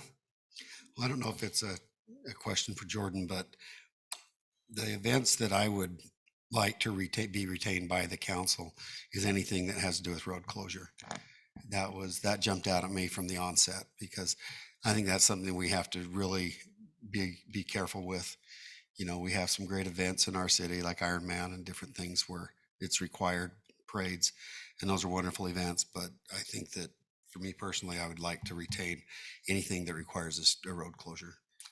Do you want to define, I mean, if somebody wanted to have a block party party on their block, you probably, so maybe a major arterial road or something that would change traffic patterns. Okay, be what I would say. But didn't we discuss last time that if it was a consistent, like they'd have to come the first time, and then after that it was just per the city manager? Because if we have a standard road race every year, why does it need to come back to us every time? I thought that was kind of So what we discussed is that we wouldn't hard code any of that into the policy, but you could make adjustments as you felt necessary. So I think we can discuss what you'd like to see, or you can let me know what you'd like to see. But as that changes over time, we can change it without a policy change. And the reason I'd want to see something like that every year, even though it would seem a little redundant, is the fact that it's on my radar and I'm aware, and we can share that information out if we feel like that we need to. Are you, Councilman Ivy, also addressing, so there's a lot of road closures that aren't really connected to special events. You know, sometimes construction requires a road closure or two that are public roads. Are you asking for all road closures or just those that are events? Okay. And then we discussed informing the council of any events that are approved, inform you of all events that are approved and the dates in the weekly email. So that would be part of it as well.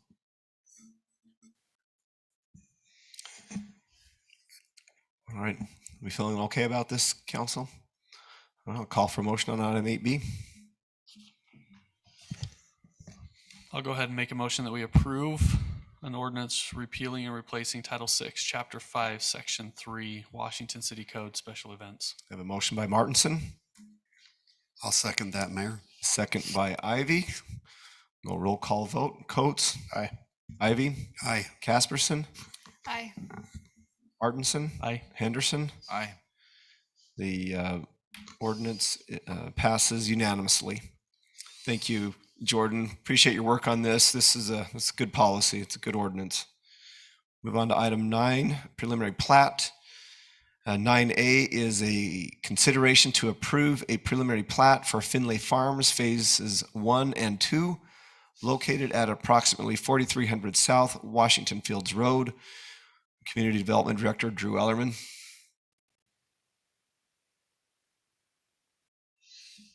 Turn my mic on. Thank you.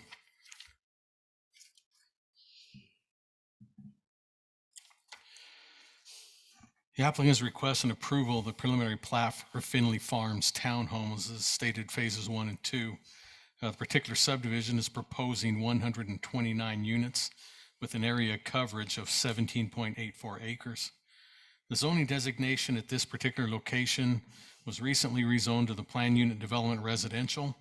That was done on October 27, 2021 City Council meeting. In the motion for approval, City Council added 3 conditions, which include 1, adding 9 visitor parking stalls throughout the entire project.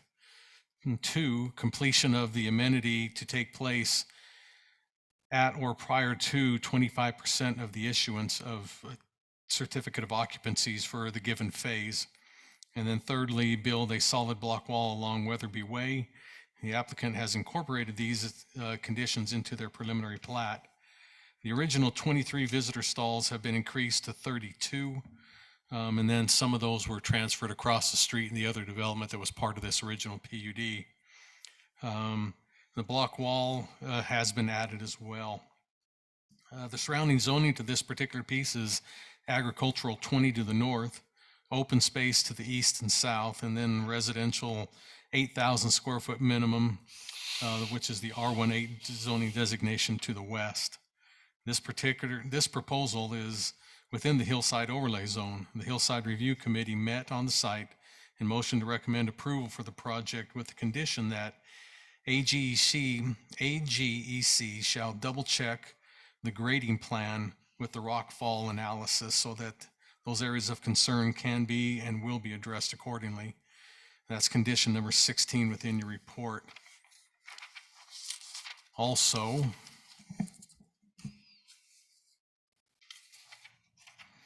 staff does have concerns with the timing of the full build out of Weatherby Way connecting into from Medallion all the way over to Washington Fields Road. Staff has added condition number 15 to address this concern. And I'll read that one for you just so it's out there. Number 15 in the condition states, prior to final plat of any phases, Weatherby Way shall either be fully constructed to Washington Fields Road or a temporary 26-foot wide asphalt roadway be constructed in place of Weatherby Way. That will be fully dedicated over to the city, and any future pavement and utility requirements will be at the expense of the developer. So with that said, the proposed subdivision conforms to the approved zoning. The request meets the subdivision requirements and other city ordinances at this particular location. Staff's reviewed the request and recommends approval with conditions of the preliminary plat as outlined. The Planning Commission reviewed the request at their April 20th, 2022 meeting and unanimously recommended approval of the preliminary plat for the Finley Farms Townhomes Phases 1 and 2 subdivision, based on the findings and subject to the conditions in your report. And I'll be glad to answer any questions that you might have on this preliminary plat. Drew, before I open up to council for questions, so I see I see what's been submitted by the applicant, but it seems that the way that they've put this on the plat, that it's not showing the length of Weatherby in relation to the end of this the subdivision and Washington Fields Road. Can you pull up a map and help us get our bearings? Is that line? Does that indicate that, or is it? It doesn't seem like it's that close to Washington Fields Road. In essence, it is. It's that close. It is that close. That tip of this bank of units on this northeast end is that close. Okay. That's good. I feel better about it then. For whatever reason, I was thinking it was further to the west. You remember we had discussions with this unit over here because they did separate the project out into two different owners. I might be thinking of that one. Remember we held that because we were worried about going through the nursery, and then unbeknownst to me, they'd already moved the nursery to the north, more north on the property. Yeah, because so that was what was confusing me, because I know right where the Hancock's nursery is, and it's right there. Yeah. Okay. So Drew, to the west, this is Finley Farms Townhomes Phase 1 and 2. To the west of this, is that part of the townhomes as well? If you go to the west and kind of circle around. Is where my cursor is that what you're asking, or even farther west? Down here? Yeah, there's no townhomes down farther south or west. Those are all either R18 or R110. Preliminary plat approved. That's the other part of the Finley development, Councilman, that you're aware of, those other phases that had the other hillside where we worried about the rock outcropping. That's all south and west of this. But that's not this one. No. The only other townhome is the one you dealt with a couple weeks ago that was on the north. Okay. Yeah. Questions for Drew? Yeah, how come the roadway isn't part of the boundary description? Who's going to be dedicating that road? I'm going to invite Adam up to answer that. We think we've talked about it, but we'll have it in the minutes for today. Adam Allen, representing the applicant with American Land Consulting. So I'm not exactly sure how they all worked this out. This has been really weird because in the time that I submitted the original preliminary plat, which had all three phases in the road in it, to the time that the neighbors pulled out phase 3 when we submitted them at the same time, and I didn't even know they had another plat. They've sold that portion. They've sold these two pieces to separate people. So this entity is Steve Simister with Simister Homes, and that is the that's Mike Uzalak's group, which he was in here talking to you guys about phase 3, and the road has been retained by the original developer. I don't know why. Okay, I'm just telling you right now, I'm not going forward until this is figured out. Me personally, I'm not voting for it. I'm not happy how this ended up. We can't be selling off parcels and then a road in the middle that's not built. If it was built and dedicated, I'm not for it. I'm done playing this game. Either dedicate the road, get the road built, and then sell your parcels so they can build their proper. There's no access to this. When there's access, we can talk. For my side. Okay, so, and I understand exactly where you're coming from. Don't get me wrong. Sorry, I don't mean to. Yeah, no, I get apologize it. if It all I feel caught me off guard. frustrated. Me and the original developers have actually reached an impasse, and I am no longer working on their work. So I'm trying to help Steve Simister. No, I understand, Adam, and you're getting caught in the middle. I'm just trying to say, me personally, this is not how it should have been done. It's not the way you presented to us originally.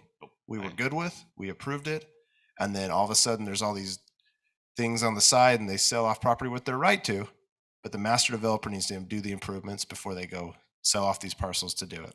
And then I just don't understand how you can sell off a parcel without access to it. with that, but that's me. Yeah. And so, I mean, speaking with Steve Simister, so our original intent and thought was that if they were going to break it and there was going to be the two guys coming in, I mean, his intent is to build his half of the road all the way up, whether it's owned by the developer or not, and have them dedicate it. I've talked to the new developers, sorry, let me finish. And I know what you're saying. He can't speak for the original developer. It's not what I was going to say. Oh, okay. Go ahead. Sorry. And I spoke to their new engineer, and he tells me that they're going to submit a road dedication plat next week. Mike Uzelac told him he had to get a road dedication plat in here ASAP, even though the road's not complete. So I don't. But anyways, that's kind of where things are at with that. I wasn't at that meeting, so. Well, I guess you've heard my stance. Yeah, no, I understand, and I apologize. And I feel sorry for your client. But Yeah. I don't know how we can keep doing this. We have to get our improvements in before we're building all these townhomes. So I guess council with that, I mean, our options are really approve, table, or deny. And we don't have a road, and we've been clear with that on other phases of Finley that we want that road in. I'm happy to entertain a motion unless you feel like this merits further discussion. I'll make a motion. We deny item 9A preliminary plat for Finley Farms Townhome for the reason of not having the main, I'm going to call it, it's not Ontario Road, but main road to the subdivision determined. Access. And access is not, how do I say that? There's no clear access associated with the project to move forward. We have a motion by Councilman Coates. I'll second that. Second by Councilman Martinson. We'll go roll call vote. Henderson. Aye. Martinson. Aye. Casperson. Aye. Ivy. Aye. Coates. Aye. Item 9A is denied. Move on to item 9B.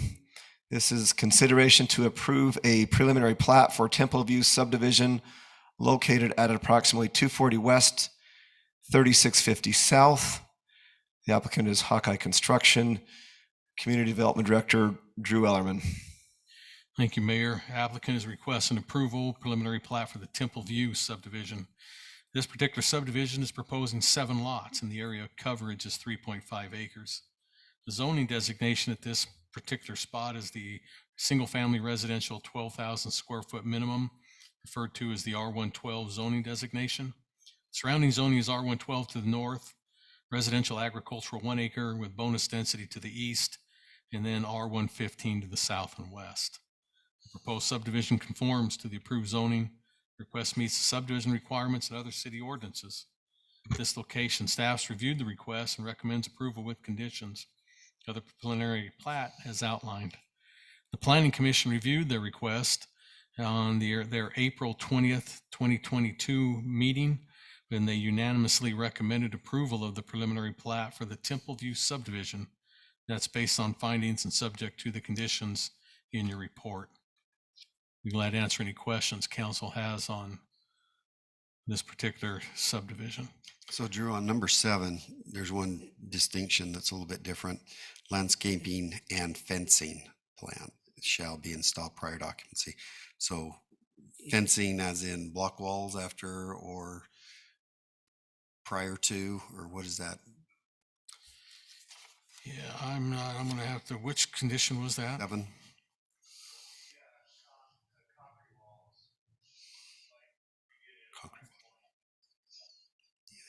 It sounds like you're the applicant. Would you like to come forward, just state your name and go ahead and answer that question?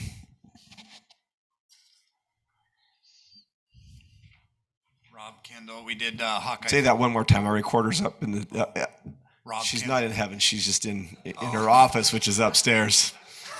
But she sometimes will pipe in, and so it's just fun to point out. Anyway, your name. Rob Kendall, and we did Hawkeye Point just about a block down the road where we did the prefab concrete walls. So on this one, we wanted to do something like that's similar to around the Cedar City Temple. So we were going to do something similar to that around this one, around the one single lot over there and then along the, And you're talking everything that borders the new Correct, yeah. George Washington. Is that where? George Washington Boulevard, yes. So yes, sir. And then the middle piece, the city still owns that little piece on the bottom. this, I'll bring that. Yeah, we still own this little Yes. piece right here where my cursor's bouncing around. Yeah. Okay. Now, I did notice you don't have a landscape strip and an HOA. You're leaving that in ownership of each lot, right? No, no, we were gonna have, I didn't know we had to have that in there on this now, but we were. Well, you have a note on here. I'm just saying, but your property lines go all the way out to the street. Right. Or some of them hold it back to the end of that landscape strip, and you have an HOA that's over that. But you can go either way. I don't like that way. I like the HOA open space way. But because each person is kind of responsible then for that. What you're saying is for the streetscape, the beautification of the streetscape right Yeah. there, to have some continuity and some ability to maintain. Right. That's why I'm glad, they brought you up and asked. So that's what that is. So we're good with your wall, I think. That is a nice looking wall. If you know Hawkeye Point, council members, I think you live right across the street kind of down there, councilman. So it did turn out to be a nice looking wall. I like that better than just plain block, but it's on the other side. I guess the concern might be Block seems to start to deteriorate after a few years or many years. it stains a little and everything else. So does that kind of help answer you? That's what it is. They're just going to build that on that landscape strip. So, But what else will be on that landscape strip? Are you going to have landscaping in there There's that's landscaping and continuous? there's a jogging path along there too, asphalt jogging trailer. as part of the city trail runs through there, I think they're going to put that in that area too. It doesn't look like there's enough room if the property lines are going clear to the edge. Shouldn't there be like you're saying, Drew, the landscape area? Yeah, this might be, and I'm glad Mike's here because sometimes we allow a meandering sidewalk, Mike, where it's not right on the edge of the curb and gutter. Because that's what we'd probably want to do in this case, right? With the 10-foot We want it to trail. match what the other And- development to the north, just to keep that roadway as it goes from St. George to Washington consistent. We'll have to pull up that other subdivision to the north that only has like a 20-foot strip before. I'm talking. You're talking to the east? I'm talking to the west. Well, the west, we only have a little bit of land left. I'm saying in St. George. Oh, okay, in their city. I'm not, I'm is that saying- designed out yet? Do we know? Yeah, I'm sure. Mike, do you know what that footprint is to the west around the temple? Like the street finish?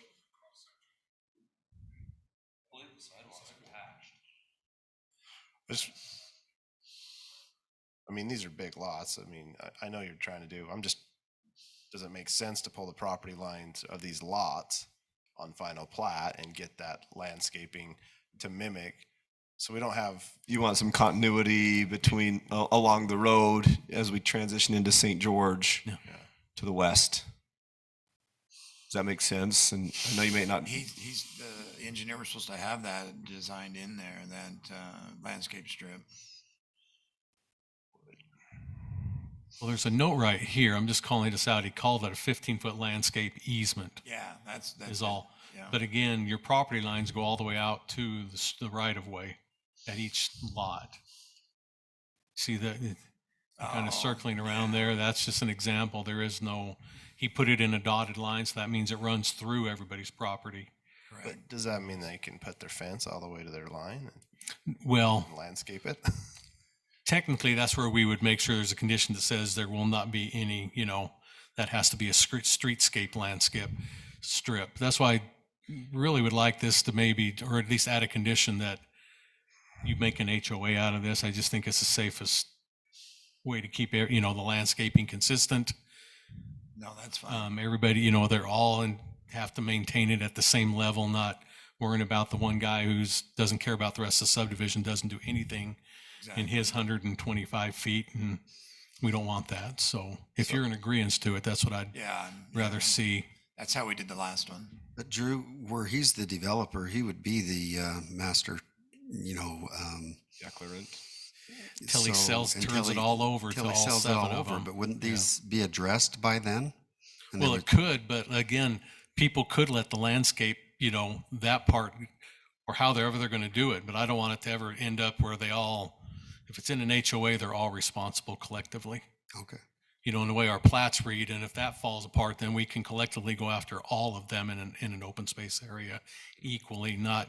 But aren't they going to already be required to have an HOA because of the detention pond that's on the other opposite side of the road? And so they would, so it's not going to hurt them to do an HOA. So I'm just saying it's definitely a weird where your subdivision's in charge of a detention across a major collector, but I get why it's there. It makes sense. Yeah. So Drew, what's going to happen with the remaining half acre below the detention pond? That's a lot. That's a residential lot. That number seven. Number seven will be up for sale. With access off of the old 3650 when it bends back in. Okay. Yeah. Yeah. No access off of the new extension, the new road. No. With Just because of its size, we wouldn't with these allow it. contours, Drew, are there any sight distance concerns? I'm sure you've addressed that this far along, but it seems like you've got some pretty incredible angles there and roads and. There will, and hopefully we've, you know, in the design of that, and maybe I'll let Mike, even if he wants to or doesn't want to, but it's probably, hopefully already been looked at on that, and that design, so.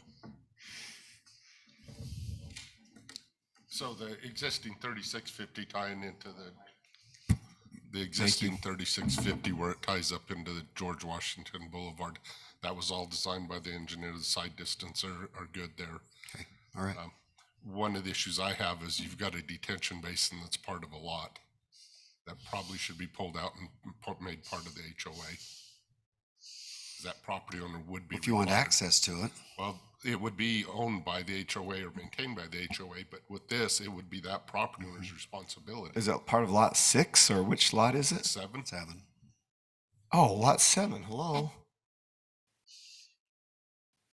So that would be my suggestion, that gets broke out and becomes part of an HOA for HOA maintenance. Well, it looks like it is dimensioned differently. We just don't have property circle pins. I see what you're saying, but. There's a line there on the plat. It is a separate lot. Contour line. No, I don't think so. It's a dimension line. There's a distance on it. But it is part of the parcel. So this has to be replatted then if you pull that out? It needs to be called out as a common space, open area, common space. It's hatched out. Maybe you can call out hatched out areas as open space and pull it out of the. Just on the final plat. This is just a preliminary, so you can address it. It just needs to be a separate parcel. That's the detention basin parcels like we do on all the other ones. Yeah. And then turn the landscape strip, all of it into a common area, open space. I would feel much better about that, just given the significance of this street, and it sounds like it's probably the most effective way to maintain that streetscape.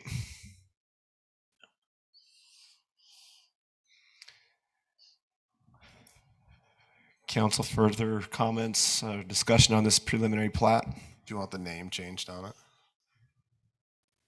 Start the process on the final plat. George Washington. I'm asking the mayor. Of course I do. Addition.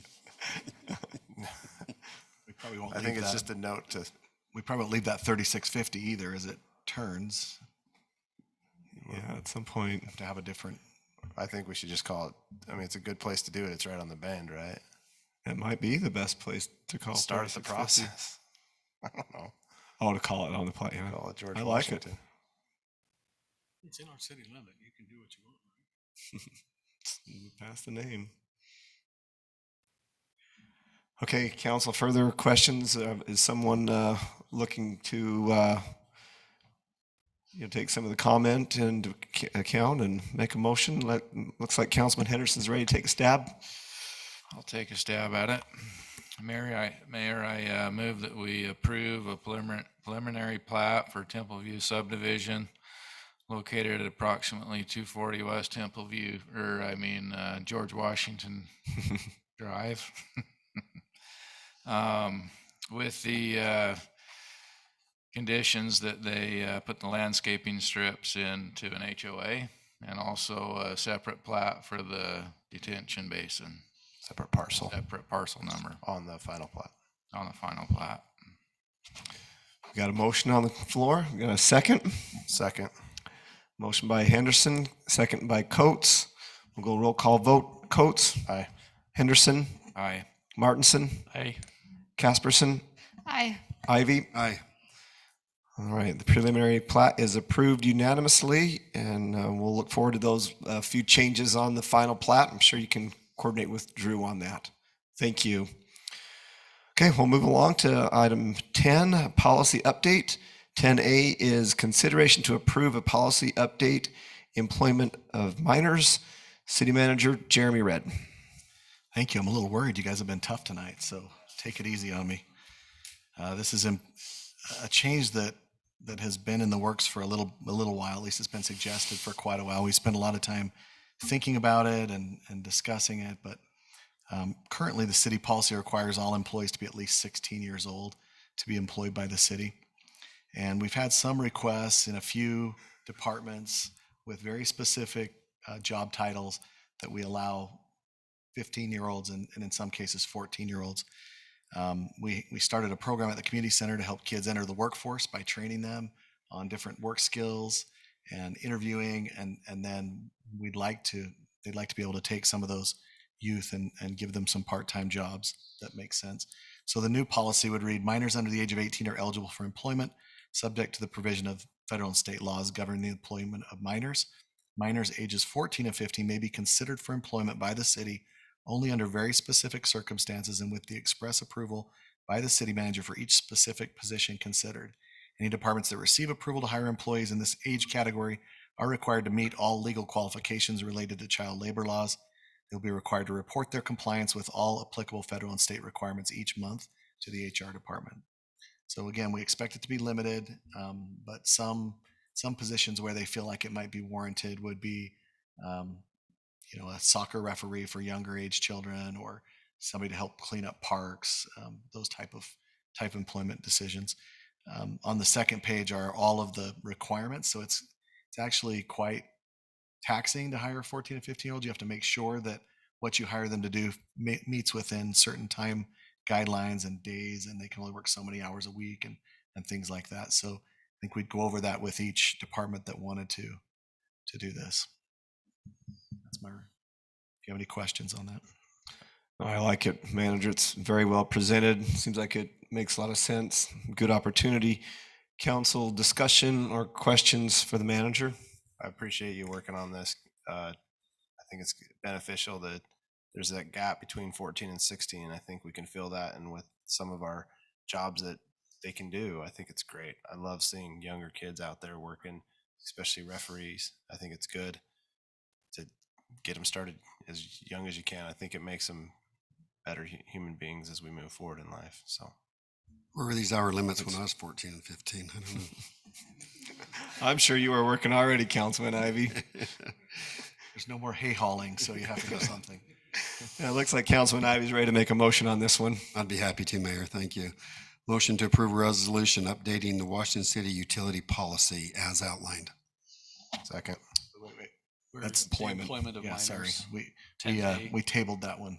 Apologize. Nope, you're good. Motion to approve a policy update, employment of minors. We have a motion by Councilmember Ivy. I'll second that. Second by Councilmember Martinson. And we'll, all in favor? Aye. Aye. And motion carries unanimously. We'll move on to item 11, report of officers from item 10B was tabled, or actually removed from the agenda. Item 11, report of officers from assigned committees. Does anyone have any updates that they'd like to share? Mayor, just a couple of things. Washington City Arts Council had a nice event last weekend out at the nice motel there at Exit 13. They had local artists there, and they're really gaining momentum with their work and their reach and their artists. It's been fun to learn a little bit about something that I know absolutely nothing about. So it's been fun doing that. Legislative policy is still meeting. They are having weekly trainings on some of the legislation that was passed during the session and identifying some of those things for the next session. So far, I haven't seen anything of interest that I think our council would benefit from, but I'll keep my eyes open. If there's something, then we'll bring it forward. And that's all I have, Mayor. Thank you. Thank you, Councilman. Any others that have reports I'd like to share? Yeah, just Councilman really quick. Martinson? We talked about the youth council graduation next Wednesday, 5 o'clock, Stan's Garage. We also been working with Tara to get the new members sworn in. They were going to try to have that happen on the 22nd of June. We've requested that happen on the 8th, that second Wednesday in June. Perfect. Just before summer really hits and they're all gone. And then we met, was it last week, Investment and Audit Committee. I think we'll just echo everything that has already been spoken when we talk about budget and things. We're trying to be good stewards and Kerry and his team, and they do a really good job at keeping us. Their policy is, protect that principle. I think they kind of have to by state law, state regulation, but in their heart of hearts, they're going to do that anyways. So, and then met yesterday with the Community Education Channel, approved some management changes. They're bringing on a part-time individual to be the GM, making some other changes with Dixie State, and then we approved the 2022-2023 budget for CEC. Fantastic. Councilman, would you just express my appreciation back to CEC for the way they covered the Ghost Bikes and also the way they covered Iron Man? They're working really hard right now. They're doing a great job. Yeah, we'll do that. And then Tara, can you just make sure that that's on our June 8th agenda, please, for the swearing in of the new youth council members? I absolutely will. Further reports on assignments, committees?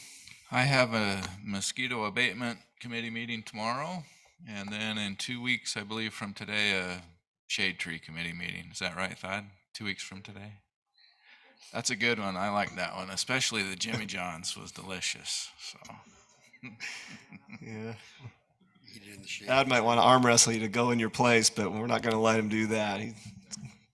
They probably need to meet afterwards to talk about trees, their love for trees. Just hugging the trees, probably. Any other reports, Councilman? No, I don't. Ben covered the investment committee, so. Councilmember Casperson? So we met today with the Active Transportation Committee, and we talked more about the trails and parks and working on updating that ordinance. And then I just wanted to make everyone aware that May 20th is Bike to Work Day. So hopefully you all will be doing that.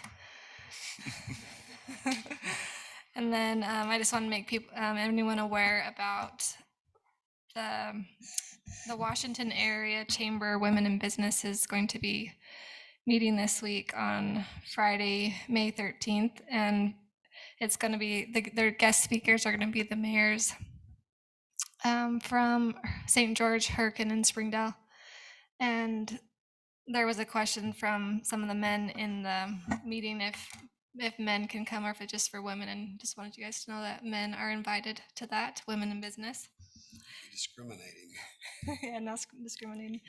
And then there's some events coming up with the Washington Area Chamber of Commerce. They're having a cornhole tournament on Thursday, May 26th at 4:30, and then a casino night Friday, June 10th.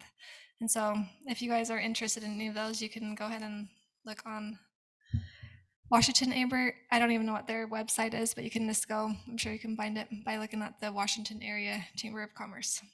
Perfect. Thanks for your service there. Appreciate that. I don't have anything to share. We'll move on to the item 12, which is city manager report. I don't have anything other than I'll attend the casino night. I'm sure you will. But yeah, okay. So we're well represented. Mix those two. Other than that, I have no report, Mayor. I'm happy to ride my bike to work on the 20th. Thank you. All right, item 13 was scratched from the agenda. We'll go on to 14, which is adjournment. Call for a motion. So moved. Motion by Martinson. Second. Second by Coates. All in favor? Aye. We're adjourned.